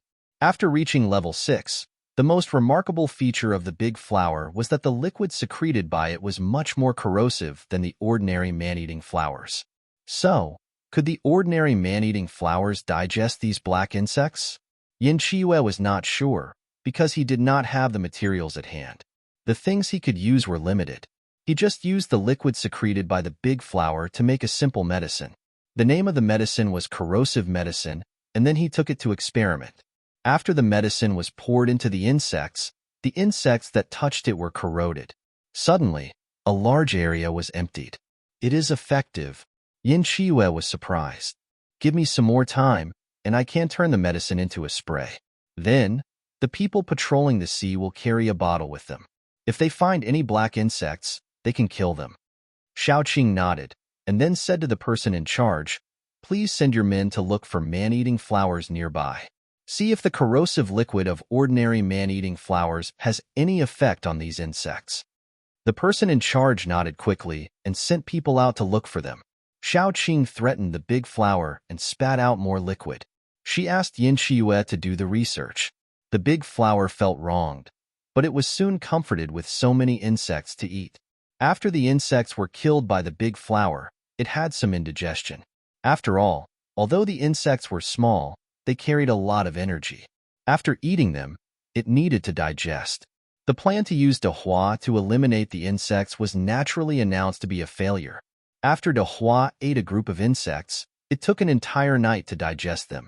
It also grew an extra leaf, under which thin vines grew.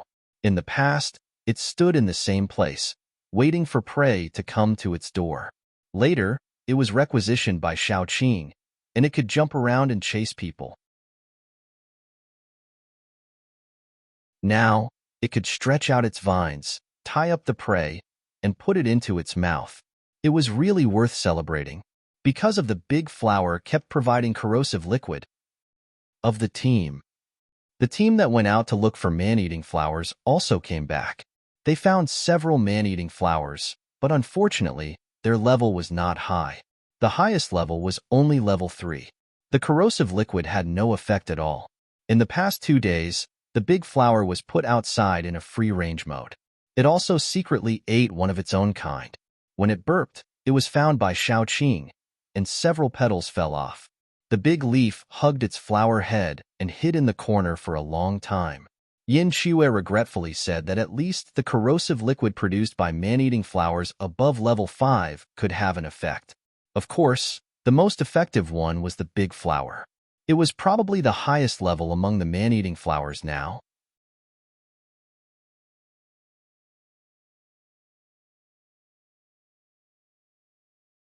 Chapter 507. After the results were out, Xiaoqing thought for a long time and finally said, Zishi, bring some people and stay here to guard against those black bugs.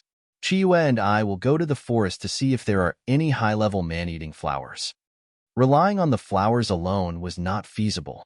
They needed more corrosive liquid to make the spray. The flowers would not be able to produce that much even if they were exhausted. Qin Zishi knew that Xiaoqing was a zombie. She would be the safest in the forest, so he nodded. However, he could not help but remind her, you must be careful and come back early.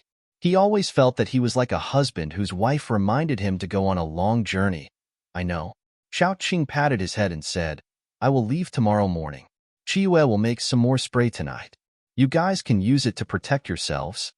Actually, even if it was not for this matter, she would still go to the forest. She had been to a small forest once. This time, she wanted to go to the largest forest in the Celestial Empire. Moreover, she wanted to go to the deepest part of the forest. Anyway, after she broke through to level 6, she still needed a mutated plant. This time, she could also settle this matter, killing 2 birds with 1 stone. The next morning, they left, leaving behind the spray that Yin Chiyue had rushed to make overnight.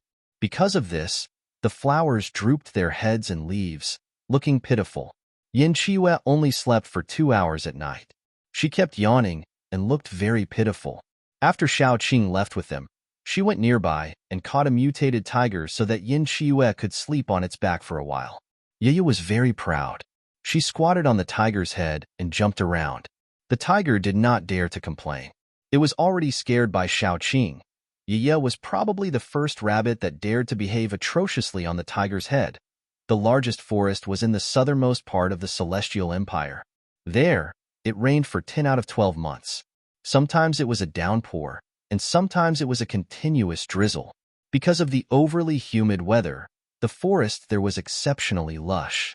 When Xiaoqing and Erdai arrived at the place, it was rare that it wasn't raining. The sky was clear, although it was cloudy and they couldn't see clearly. After a short rest, Xiaoqing let go of the tiger. She held the soft little fish and led the other animals at home into the jungle. She didn't dare to enter the forest for the first time with her strength. Now that she was at level 6, she didn't dare to say that she was the best in the world, but she could be considered one of the top few people. There were no weaklings around him, so he was exceptionally confident. Their days in the jungle were as comfortable as their own home. When they were hungry, there were ingredients all around them. They could eat whatever they wanted. It was very fresh. There were vegetables and meat. Xiaoqing even wanted to move the entire river town here. When we are free, we can come here and transplant some trees to the back of river town. Then, we can catch some of these wild vegetables, mushrooms, and animals and rear them in captivity.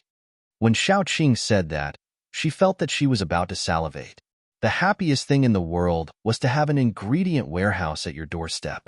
You could eat whatever you wanted. It was all fresh. The corner of Yin Chiyue's mouth twitched.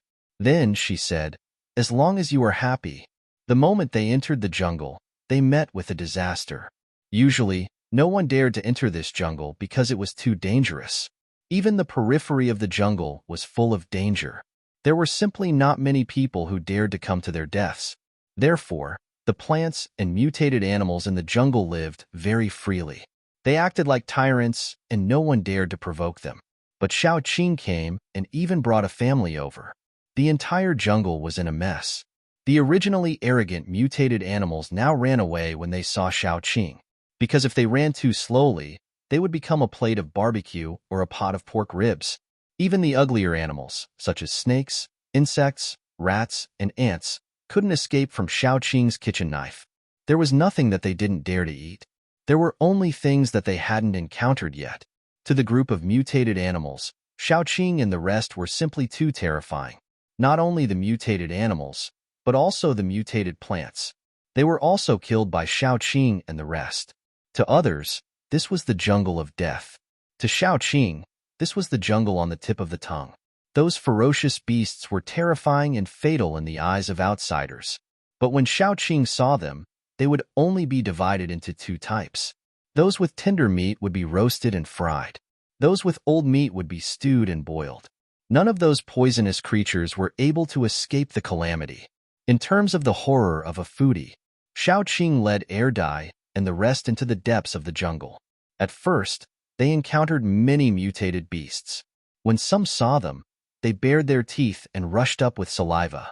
Later, as long as they heard the movement, they would swarm away, only leaving Xiaoqing and the rest to see a trail of dust. Yin Qiue began to doubt later. Were they really not in a zoo? Were they really not facing a small animal that had been domesticated to be very docile? She couldn't feel the horror of the jungle of death at all. She could only feel the delicious taste of the jungle equals V equals the barbecue yesterday was so good. Yin Qiue was completely assimilated by the foodie. We are about to enter the inner area. Xiaoqing, who was originally very relaxed, also became vigilant. She was relaxed before for a reason. The outer area of the jungle was actually not dangerous, at least for them. But once they entered the inner area, Xiaoqing couldn't guarantee 100% safety. Along the way, they found many man-eating flowers. Unfortunately, these man-eating flowers were not of a high level. Xiaoqing didn't even want to collect the corrosive liquid. Everyone, be careful, Xiaoqing said very seriously. When Yin Qiue and the rest heard Xiaoqing's words, they became more vigilant. Especially Dai, he listened to Xiaoqing the most. His ears were pricked up, trying to hear the nearby sounds. He could distinguish where was dangerous and where was safe, so that he could protect Xiaoqing well.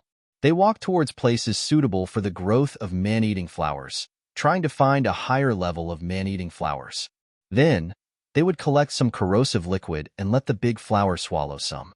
Swallowing its own kind could make the big flower grow faster and feed back to Xiaoqing. Xiaoqing would also benefit a lot. It could be said that it was killing two birds with one stone. But since they entered the inner area, they hadn't encountered any living creatures for 2 days.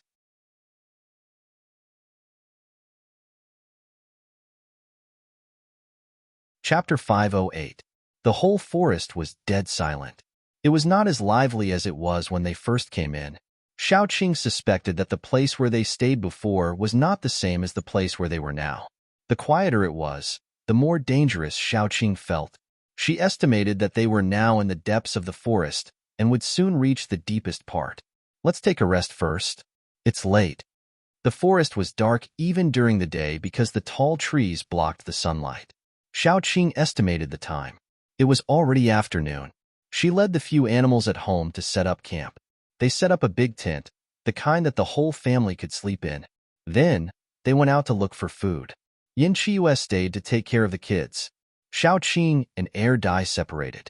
One went to the east, while the other went to the west. One was responsible for looking for firewood, while the other was responsible for hunting.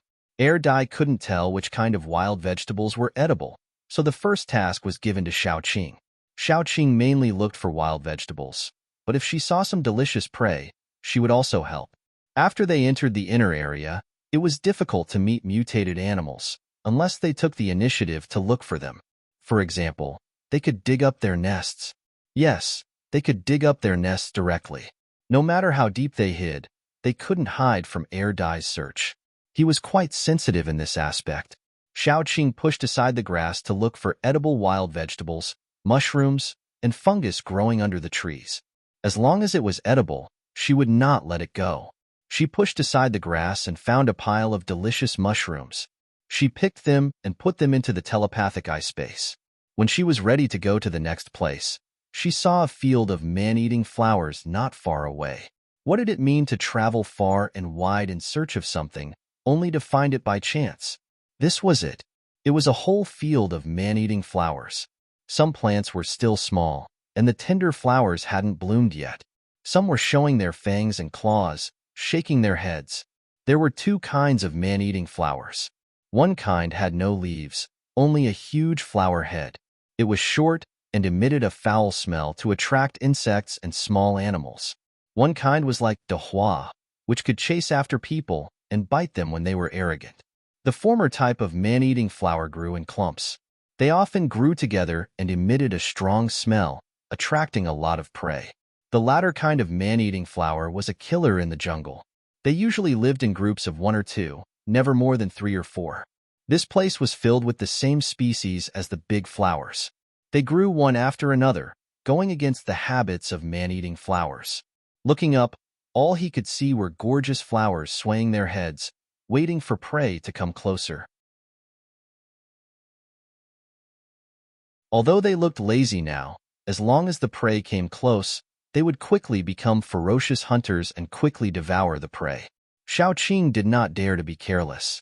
When she approached, she first summoned the vines. The dense vines tightly clustered around her, protecting Xiaoqing. As soon as Xiaoqing got close to the man-eating flowers, those man-eating flowers quickly raised their heads. Some of them were closer to Xiaoqing. They had already opened their petals, revealing the sharp thorns hidden in the petals. Then, they were whipped by the vines and fell to the ground. After Xiaoqing entered the flower field, from the outside, she seemed to be surrounded. All the man-eating flowers turned their heads to her, eyeing covetously, as if they wanted to eat her.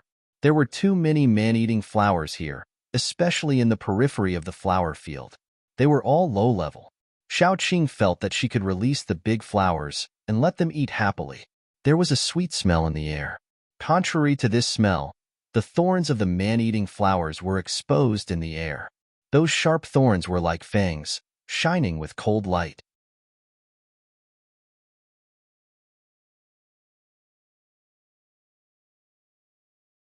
Chapter 509. The big flower was released by Xiaoqing. As soon as it came out, it saw the dense man-eating flowers in front of it. It rubbed its leaves happily, and the petals opened and closed, trying to get into the flowers to eat. Those man-eating flowers had been arrogantly standing upright. Even if they were being whipped around by the vines, they could still show their teeth to Xiaoqing tenaciously. But as soon as the big flower came out, the arrogant man-eating flowers were frightened at once. One by one, their whole flower heads drooped down, as if they had surrendered. Yes, they surrendered to the big flower. The big flower was a level 6 man-eating flower, which had crushed them in level. It could be said that the big flower deserved to be the king among the man-eating flowers. All the man-eating flowers lowered their heads. However, there was one man-eating flower that angrily stretched out its leaves. Thin vines drilled out from under the leaves. In the air, it was as if a group of demons were dancing wildly. Xiaoqing's eyes lit up at once. A high-level man-eating flower. The big flower was already level 6, but it just sprouted its vines not long ago. So the man-eating flower in front of her was probably a little more high-level than the big flower. What Xiaoqing was looking for was the high-level man-eating flower, wasn't it? This man-eating flower should be the king of the man-eating flowers. Before the big flower came, it deserved to be the first. But the big flower came and challenged its position, so it was angry. The flower was raised by Xiaoqing, and it was almost lawless. Not to mention the man-eating flower that was a little stronger than it.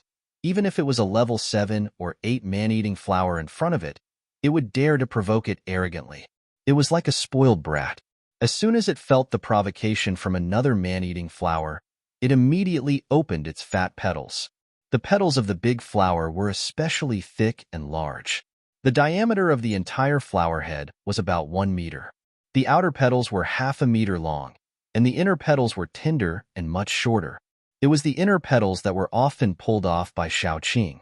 The flower was already very big, but the man-eating flower was a little bigger than the flower.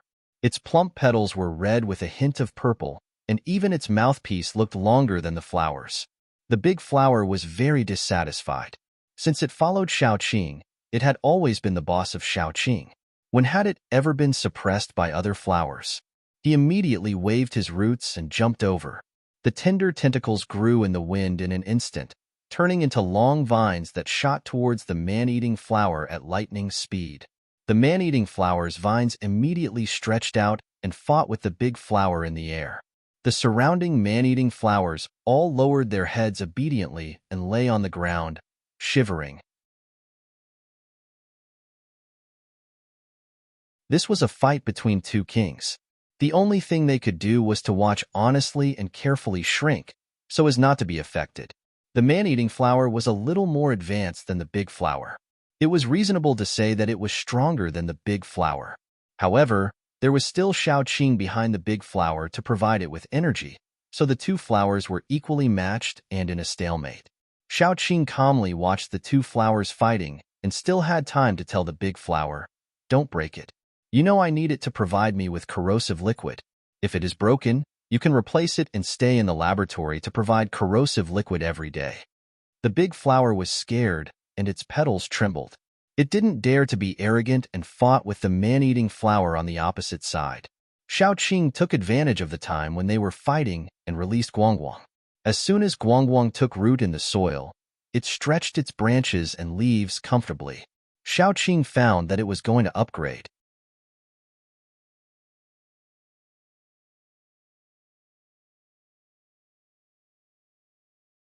Chapter 5:10. The moment the roots touched the soil, Guangguang's roots absorbed an abundant amount of energy, which was even transferred to Xiaoqing's body. Xiaoqing pulled out her dagger and parted the dense cannibal flowers. Then, she found that the soil below was red. The greasy sweetness did not come from the cannibal flowers, but from the red soil. When she stepped on it, she could see the red liquid oozing out of the soil, which looked like blood. Xiaoqing was sure that the soil contained abundant energy, which could support such a group of cannibal flowers and make a king among them. Good stuff. Xiaoqing pinched a handful of soil and twisted it with her fingers. The red soil was very fine, like the sand left behind after being washed by water countless times on the beach. It was also a little soft. After twisting the soft soil, Xiaoqing's fingers were left with a light red color. She sniffed it, and it smelled very sweet. If she could smell the sweetness with her nose, it was at least at the level of greasy sweetness. Xiaoqing said to the big flower, "Stick the roots in." The big flower did not know what was going on, but it habitually obeyed Xiaoqing's order and quickly stuck the roots it used as its feet into the ground. In an instant, the energy flowing into its body made it feel as if it was floating in the air. Some of the energy also flowed into Xiaoqing's body through its body. Xiaoqing could not help but let out all her babies. When those vines and the roots of the qiutang and other plants went into the ground, Xiaoqing had the illusion that she was going to reach the middle stage of level 6 immediately. No, it was not an illusion. If she squatted here and let her little vines absorb the energy for a while, she might really reach the middle stage of level 6. The higher the level, the harder it was to break through. At her level, she was absorbing high-level zombie nuclei every day, but the progress was only a little. Xiaoqing estimated that if there were no special circumstances, it would take her more than a year to reach the middle stage of level 6. But now, it took her more than a year to reach the middle stage of level 6. What kind of speed was that? Xiaoqing did not want to let the big flower kill the cannibal flower. She wanted to move a small stool, eat some sunflower seeds, and watch the show while absorbing the energy. That was awesome. But after thinking about it, she gave up because she had to go back to cook. Cooking was the most important thing in the world. She could not let her babies starve. Xiaoqing raised her hand, and countless vines flew out, tightly binding the cannibal flower. At the same time, Guang began to shake its branches and leaves, and stars slowly fell slowly. It was a beautiful scene. But as long as these little dots of light fell on the petals or leaves of the man-eating flower, the flower would lose all its strength and slowly go limp. Even the biggest flower was no exception. The big flower. It had just warmed up. It had not come out for a long time. It had finally found an opponent that was on par with it and could have a great battle, but it had been defeated by its master. It could not tell if this was a tragedy or a blessing. Xiaoqing pulled the huge cannibal flower out of the soil. Once it was out of the soil, it became even more dispirited. Xiaoqing tied it up tightly to prevent it from escaping. When they got back, she would hand it over to Yanqiue and let her squeeze out all the corrosive juice in its body. If it was obedient, Xiaoqing would keep it and extract the corrosive juice after a period of time. If it was not obedient, it was fine. She would let the big flower eat it after she squeezed out all the corrosive juice in its body. It would not go to waste no matter what. The dispirited cannibal flower could not help but shiver. It trembled a little, and curled up its leaves. Without this cannibal flower, the big flower was really the king of the cannibal flowers. It roared and pounced forward. It picked a few strong man-eating flowers and swallowed them. The remaining man-eating flowers all lay on the ground pitifully. They expressed their submission and fear at the same time. Xiaoqing glanced at it and ordered the big flower to take its little brothers to one side. She wanted to take away the soil in the ground. With the big flower's order, the cannibal flowers had to obey even if they were unwilling. Of course, there were also some who disobeyed, and they all became the big flower's food. A bunch of cannibal flowers pulled themselves out of the ground, touched the ground with their roots, and ran away with their leaves holding the flower heads. The scene was very funny and inexplicably funny. After they left, they stood in a row from tall to short, trembling and waiting for the big flower to choose something to eat. Xiaoqing rolled up her sleeves and was ready to dig 3 feet into the ground.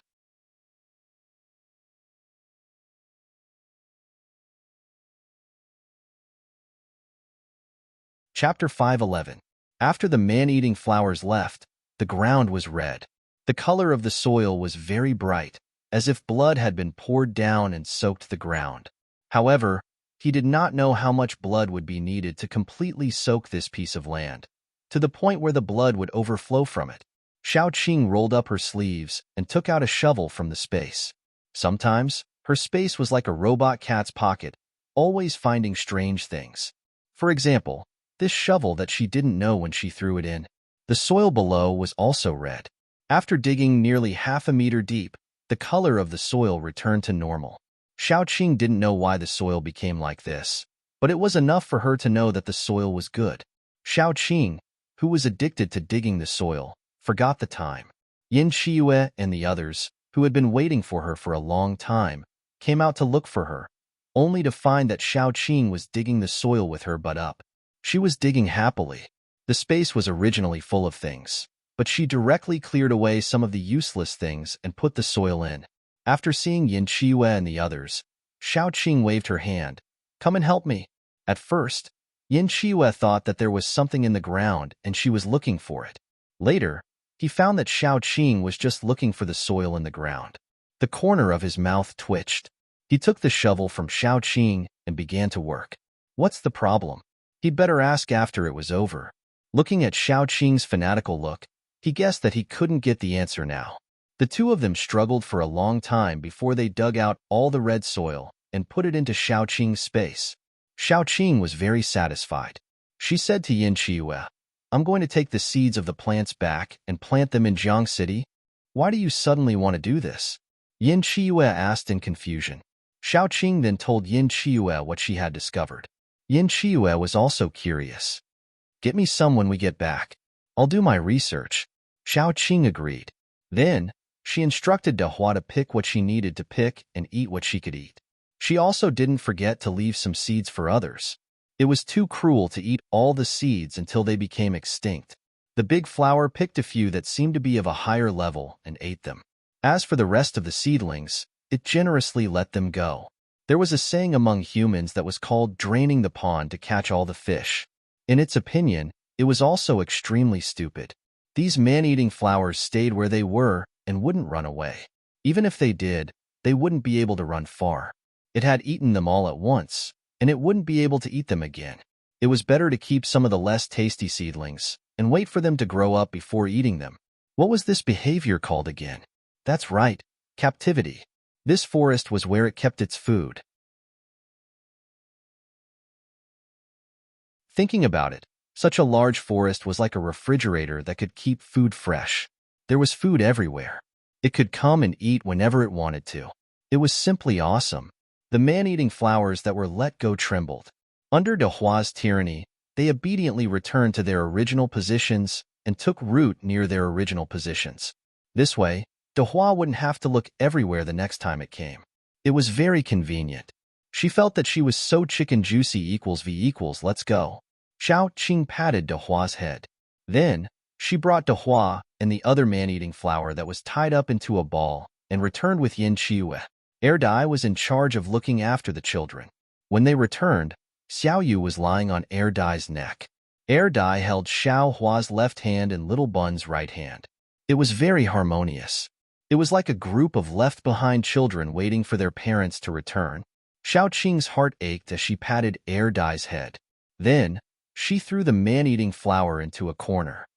Chiue, bring some juice back. Dehua will cooperate with you. Discuss with this man-eating flower. If it's willing to continue cooperating with you in your research, we'll keep it. If it's not willing, it's fine. It's not bad to let Dehua eat all of its corrosive juice.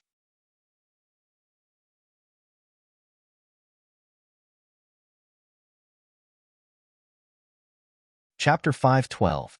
The man-eating flower in the corner trembled when it heard that. At its level, it had a certain level of consciousness. It was simply a threat to a flower. Flowers also had the right to be a flower. Before the angry man-eating flower could express how angry it was dragged into the tent by Yin Chiue. The big flower also jumped over, shaking its leaves, like a playboy's henchman.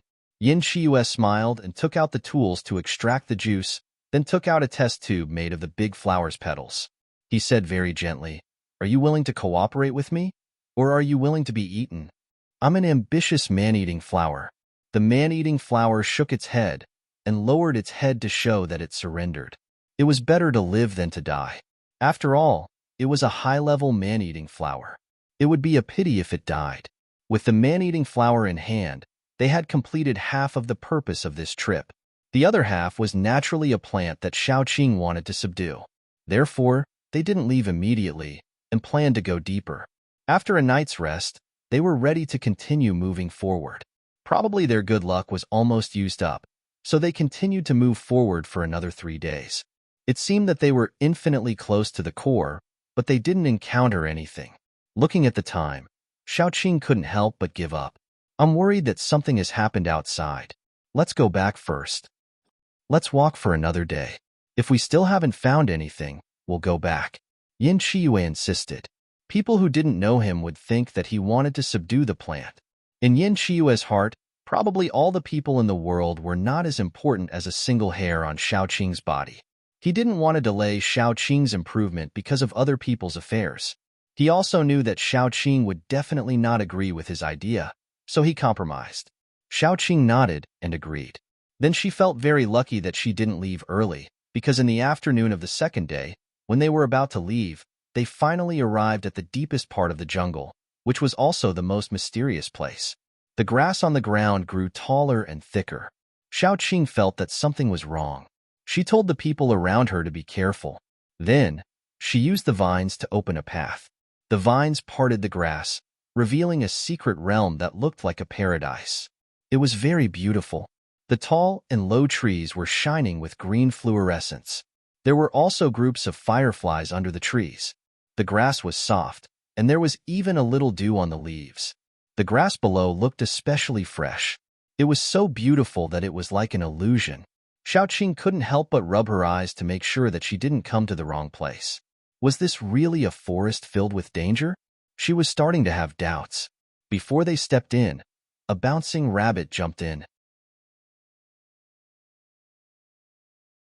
In the next second, red vines drilled out of the ground like greedy tongues, wrapped around the rabbit and dragged it away. The peaceful and quiet atmosphere was broken in an instant. Xiao Qing breathed a sigh of relief. This was the jungle she knew. "Everyone, be careful." Xiao Qing was the first to walk in. Although she knew that there were many dangers under the gorgeous appearance, this place was still too beautiful. It was like the paradise that many young girls dreamed of when they were young. Xiao Qing walked a few steps and felt that something was wrong. The footsteps of Air Dai and the others disappeared. Xiao Qing turned around, but there was no one behind her. Xiao Qing's expression changed immediately. Little Bun, Air Dai, and Yin Chiue were the most important people to her. Also, Xiao Hua and Xiao Yu had joined her team. They were the people that she wanted to protect. However, in just a few seconds, they were all gone. Xiao Qing's face turned pale. She couldn't help but walk back to look for Air Dai and the others. The more she walked, the more she felt that something was wrong. The jungle around her had turned into tall buildings. Mu Lin appeared beside her with a big belly. His eyes were curved. "Ah Qing, what do you think the child should be named?" "Mu Lin." Xiaoqing couldn't help but close her eyes. When she opened them again, her eyes were a little sore. Her fingertips trembled as she held Mu Lin's hand. It was warm. Ah Qing, what's wrong? Mu Lin touched Xiaoqing's forehead in confusion. It's not hot. I'm fine. Xiaoqing tried hard to hold back the urge to cry. Although she knew that she didn't have tears, she said, "Didn't we talk about this before? If you give birth to the child, let him be called Mu Nianqing. It sounds good whether it's a boy or a girl." Mu Lin bit his lips and said, "But the child has to follow his father's surname. Your surname is Zheng." Xiaoqing gently touched Mu Lin's stomach and smiled. "That's pretty good too. I want him to be called Zheng Xiang." "I miss you," Mu Lin said softly. Mu Lin said softly, "It doesn't matter if you go to the ends of the earth or if you're by my side. I'll miss you." Xiaoqing couldn't hold it in anymore. She clearly didn't have tears, but she still felt that her eyes were wet. "Zheng Xiang, it's very nice, very nice. I have a baby too. I haven't named him yet. He's just waiting for you. Didn't you say that you want to be his godmother?" Xiaoqing held Mu Lin's hand tightly as if Mu Lin would disappear if she let go. Mu Lin said in surprise, "Where is he? I want to see my godson. Hurry up and call him out."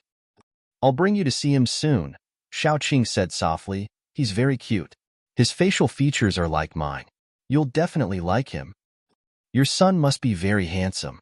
If I give birth to a daughter, I'll marry your son in the future." Mu Lin leaned on Xiaoqing's shoulder and chuckled.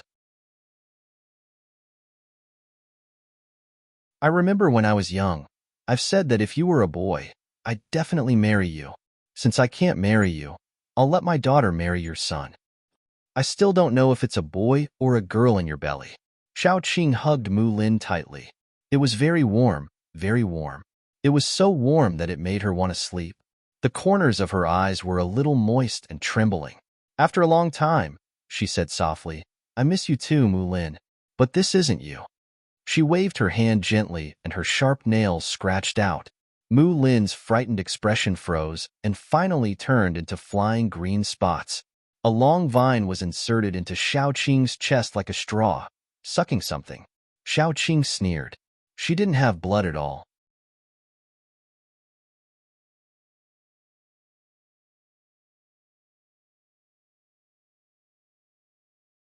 Chapter 513. She had sensed that something was wrong from the beginning, but the illusion was too realistic, so she was in a trance for a moment. The person who appeared in the illusion was actually Mu Lin. Mu Lin. The two of them came out from the orphanage together. It could be said that they depended on each other for survival. During the toughest times, the two of them had to eat a dry steamed bun, the kind that didn't even have a pickle. They had gone through the toughest times together. They had gone through thick and thin together. Xiaoqing still remembered Mu Lin's words, "If you were a man, I would marry you." However, after the apocalypse, she had gone through almost half of the country, but she had not met Mu Lin. To be honest, Xiaoqing was in despair. After all, it was the apocalypse. No one dared to say that they could survive until now. Even Xiaoqing, who had confidence in Mu Lin, did not dare to say it. She could only keep her worries in her heart. Unexpectedly, Mu Lin appeared in this environment. Xiaoqing had noticed when the vine pierced into her chest and sucked her blood. She did not break free because she wanted to take another look at Mu Lin. Zombies. Where did the blood come from? Xiaoqing tore off the vine that pierced into her body. She glanced around and immediately found the unconscious Yin Qiue and the others. Each of them was pierced by a thin vine. The others were fine, but Yin Qiue could not bear it. He was a normal person. He would die if he lost too much blood. Xiaoqing quickly cut off the vine on Yin Qiue's body and covered the wound. The wound was very thin, but blood was still flowing out. Yin Qiue frowned. His face was pale. After the vine was cut off, he suddenly opened his eyes and hugged Xiaoqing. "No." Xiaoqing was shocked. She quickly asked, "What's wrong?" "Sorry, I was careless." Yin Qiue's eyes were unfocused. After he focused on Xiaoqing, he was relieved and hugged Xiaoqing tightly. "Don't leave me." Xiaoqing felt that he probably saw something similar to them breaking up in the illusion. After comforting Yin Qiue, Xiaoqing rescued the others. During this time, Yin Qiue had been hugging his knees with a cold look in his eyes. He had encountered an illusion. In the illusion, Xiaoqing had saved many people, but they wanted to kill Xiaoqing because Xiaoqing was a zombie. Because she was not one of them, she was bound to have evil intentions. Yin Qiue couldn't stop him. He vaguely remembered that he had been chopped into minced meat. His only intact hand was still grabbing onto someone's pants. He was clearly dead, but he could still watch those people hurt the woman he loved the most. Her pain and despair were deeply imprinted on Yin Qiue's body. Yin Qiue only felt that even the slightest breath would make his heart ache terribly. This was because he knew that with Xiaoqing's personality, if she really encountered a large-scale disaster, she would really save people. And with the deep-rooted bad habits of human beings, as long as they found out Xiaoqing's identity, they would also repay kindness with ingratitude. Although he knew that the possibility of this kind of thing happening was very small, Yin Qiue couldn't help but tremble. He couldn't help but be afraid and think about it. What if? Yin Qiue didn't want to see any threat to Xiaoqing's safety, not even the slightest. After Xiaoqing saved everyone, they all woke up. Everyone's illusion was different, but the similarity was probably related to emotions. Happiness, anger, sadness, happiness, and unhappiness. After saving people, Xiaoqing set her eyes on the flower in the center. It was very beautiful.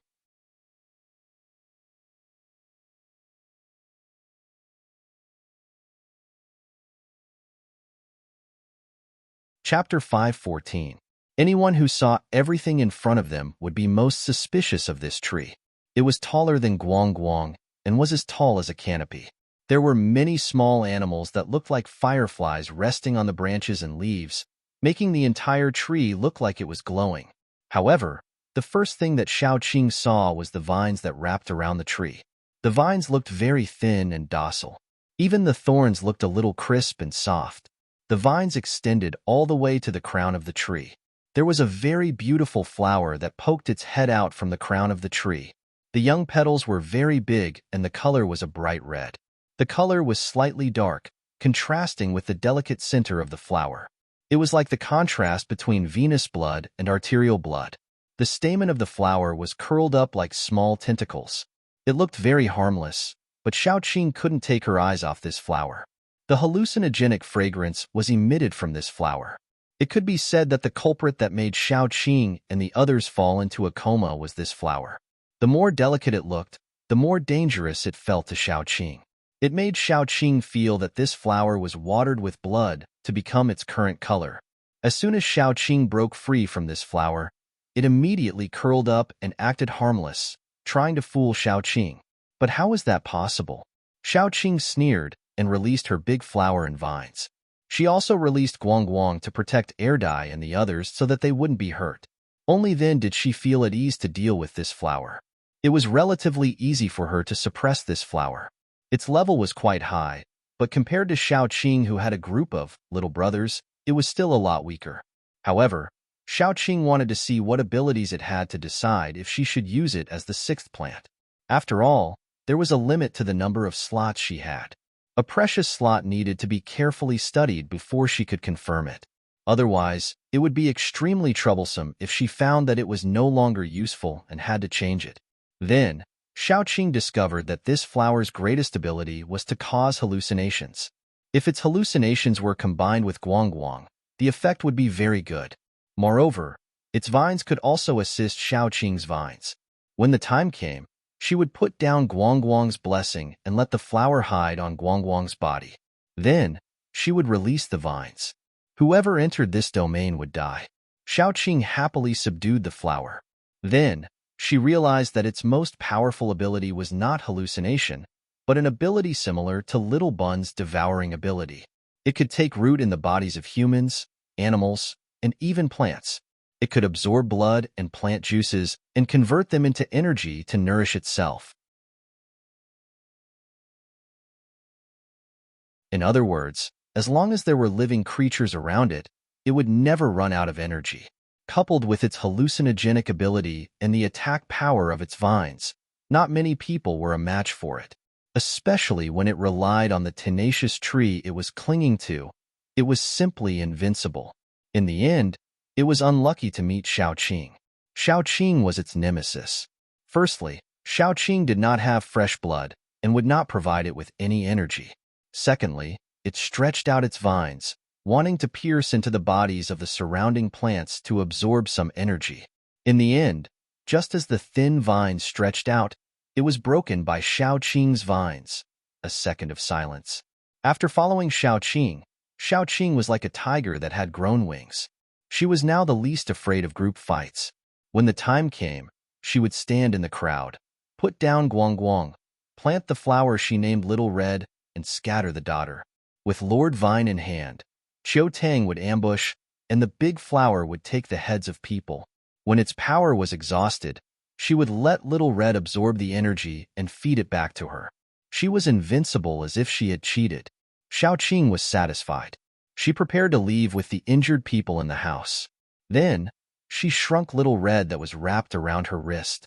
Suddenly, it stretched out its feelers and pointed behind the tree. What was there?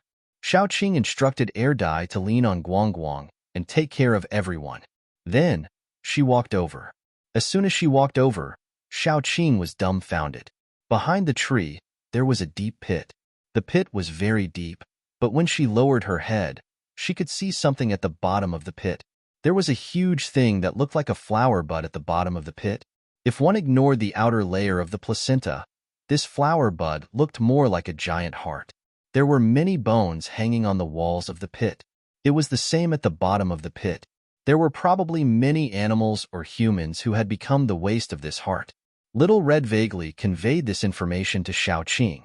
These prey were all thrown in by the surrounding plants as fertilizer. This heart was considered a kind of plant, but it was not. It contained a lot of energy. Once it matured and was swallowed, there was a chance for it to rise to level 7 or even level 8. As the overlord of this area, Little Red had already treated this thing as something in her pocket. She was just waiting for it to mature so that she could eat it. In the end, she did not expect that it would become something in Xiaoqing's pocket. So, Little Red could not help but offer up this treasure. She also could not bear to let the thing that she had raised for so long go to another plant. Rather than letting someone else take advantage of it, she would rather give it to her own master.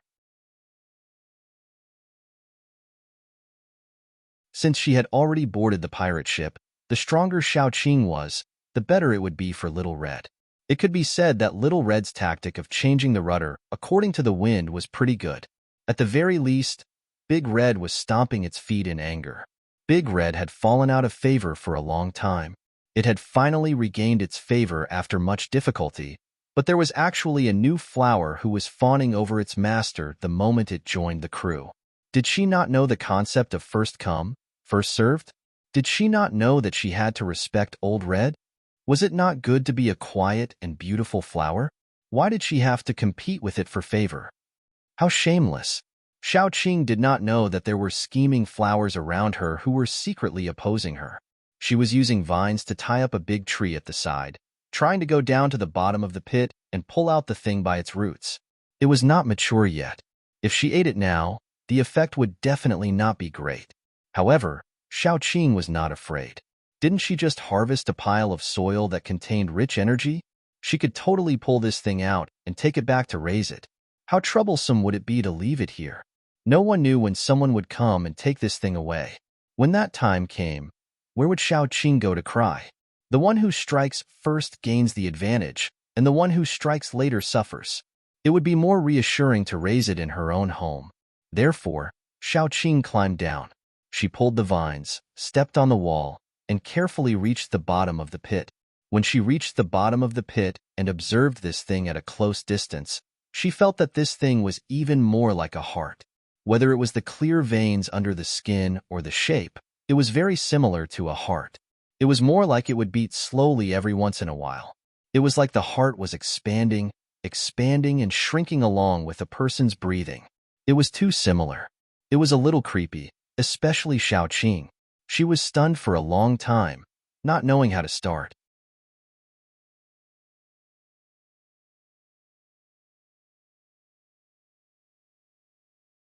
Chapter 5:15. Reality proved that there were benefits to having a scary appearance.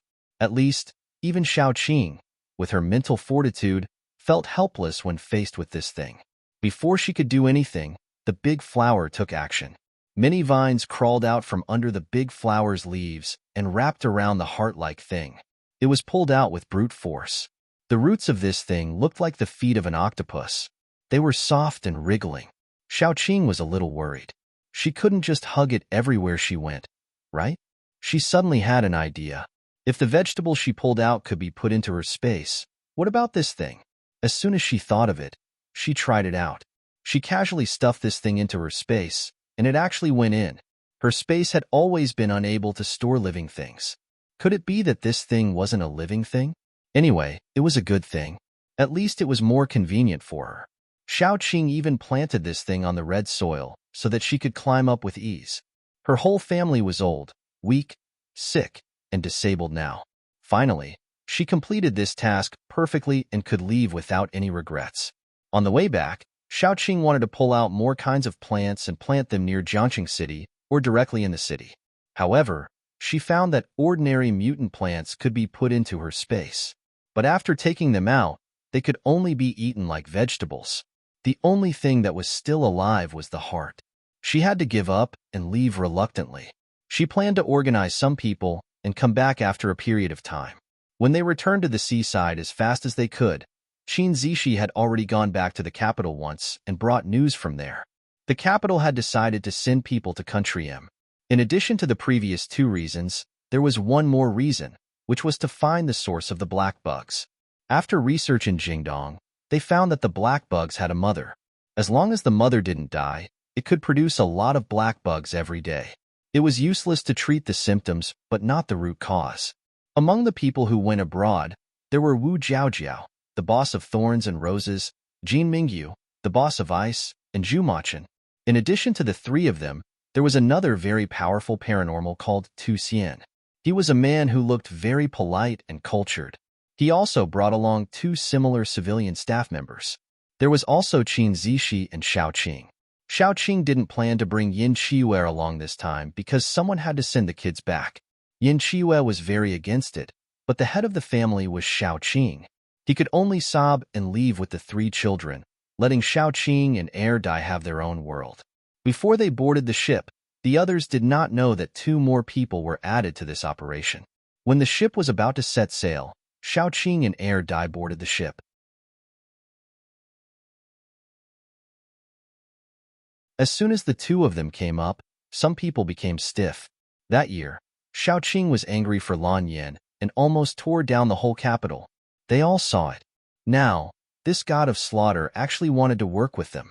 Xiaoqing smiled and waved her hand. "We meet again. How have you been recently?"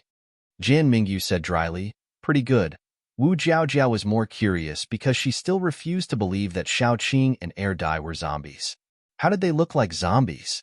If zombies were like the two of them, humans would have gone extinct a long time ago. The two civilian staff members were more scared. They shrank into a corner and trembled. After Xiaoqing greeted them, she went to a corner with Qin Zishi and Zhu Machin. The few of them sat near the railing and looked at the sea while chatting.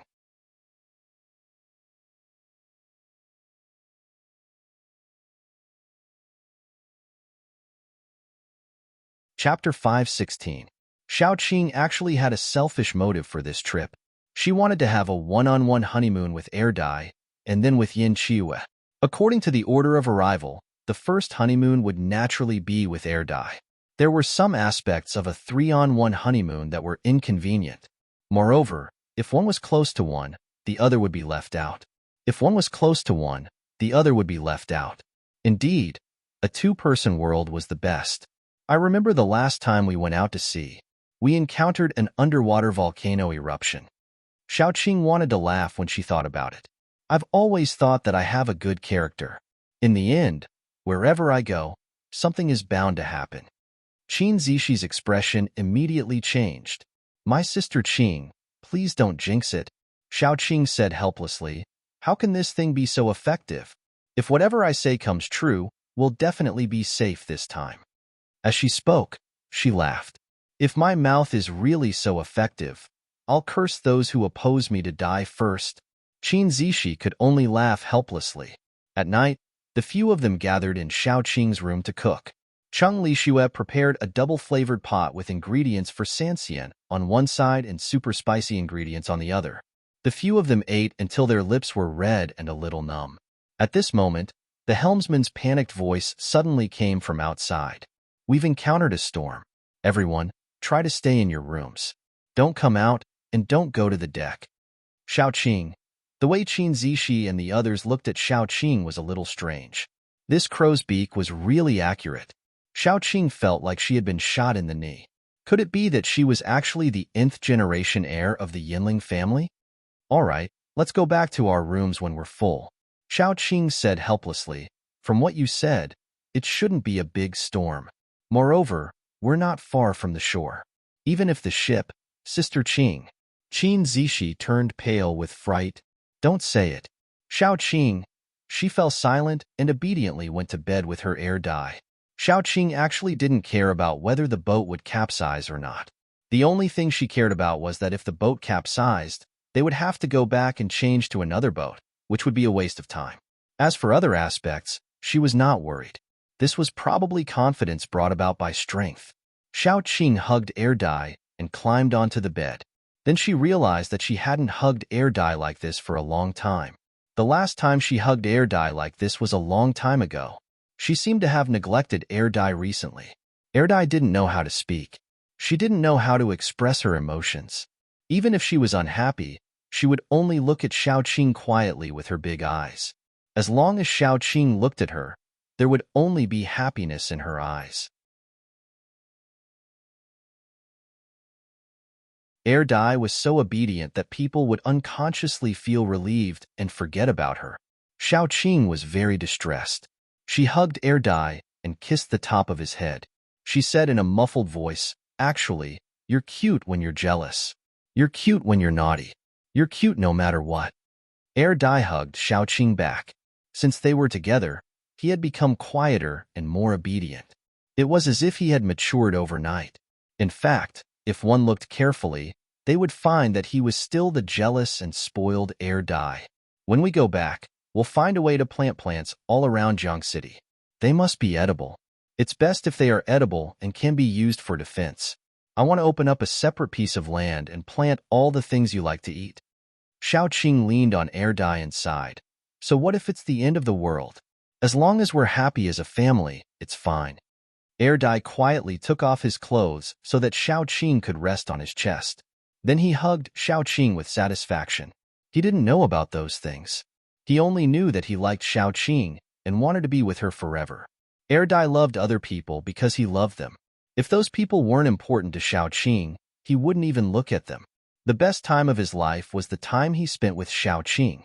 Although these days, some strange images flashed in his mind. Those images didn't look like him. He should be air dye. He should be the silly air dye that belonged to Xiao Qing.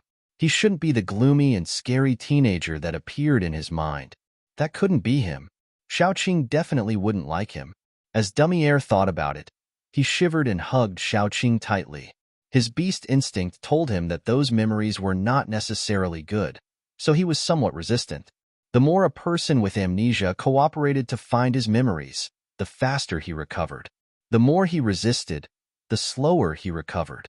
This was normal. Air dye resisted. But no matter how much he resisted, he recovered bit by bit. This was also the reason why he became more and more silent. Sometimes he couldn't distinguish between reality and memory. But as long as he held Xiao Qing's hand, he would calm down. Because only in reality did he have Xiao Qing. If you could talk, you would. Xiao Qing touched Air Dye's cheek. She couldn't help but stop. If Air Dye recovered, he would probably leave. She imagined Air Dye changing into a different person. Perhaps the real Air Dye would be gentle and elegant, but always distant. Or maybe he would be calm and self-controlled. He wouldn't care about everything that happened when he lost his memory. He might even think that this relationship was ridiculous. Or maybe he would be serious and calm. He would think that it was humiliating to have the same woman as another man. But no matter how she thought, how she constructed, and what kind of personality she constructed, as long as she imagined that person as Air Dye, she would think that he was cute. She was hopeless. Even though she always told herself that if Erdai recovered his memory and wanted to leave, she would let him go, she was always calm and prepared to imprison him if Erdai left. This was her, a terrible, duplicitous woman. She was really capable of doing this. Imprisoning him by her side and chaining him up was probably a good choice. Then he wouldn't be able to leave. Even if he hated her, he could only stay by her side. With this thought, the corners of Xiao Qing's eyes turned red. She couldn't help but cover her face. Yin Qiue had indeed led her astray. She was already bad. But this wasn't bad either.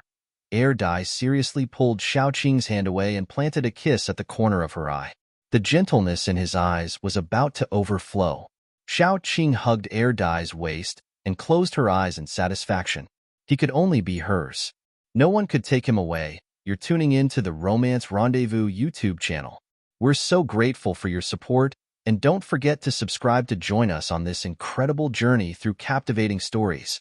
Your generosity through donations truly makes a world of difference, as it's the primary source of revenue that allows me to expand and enhance this channel for you.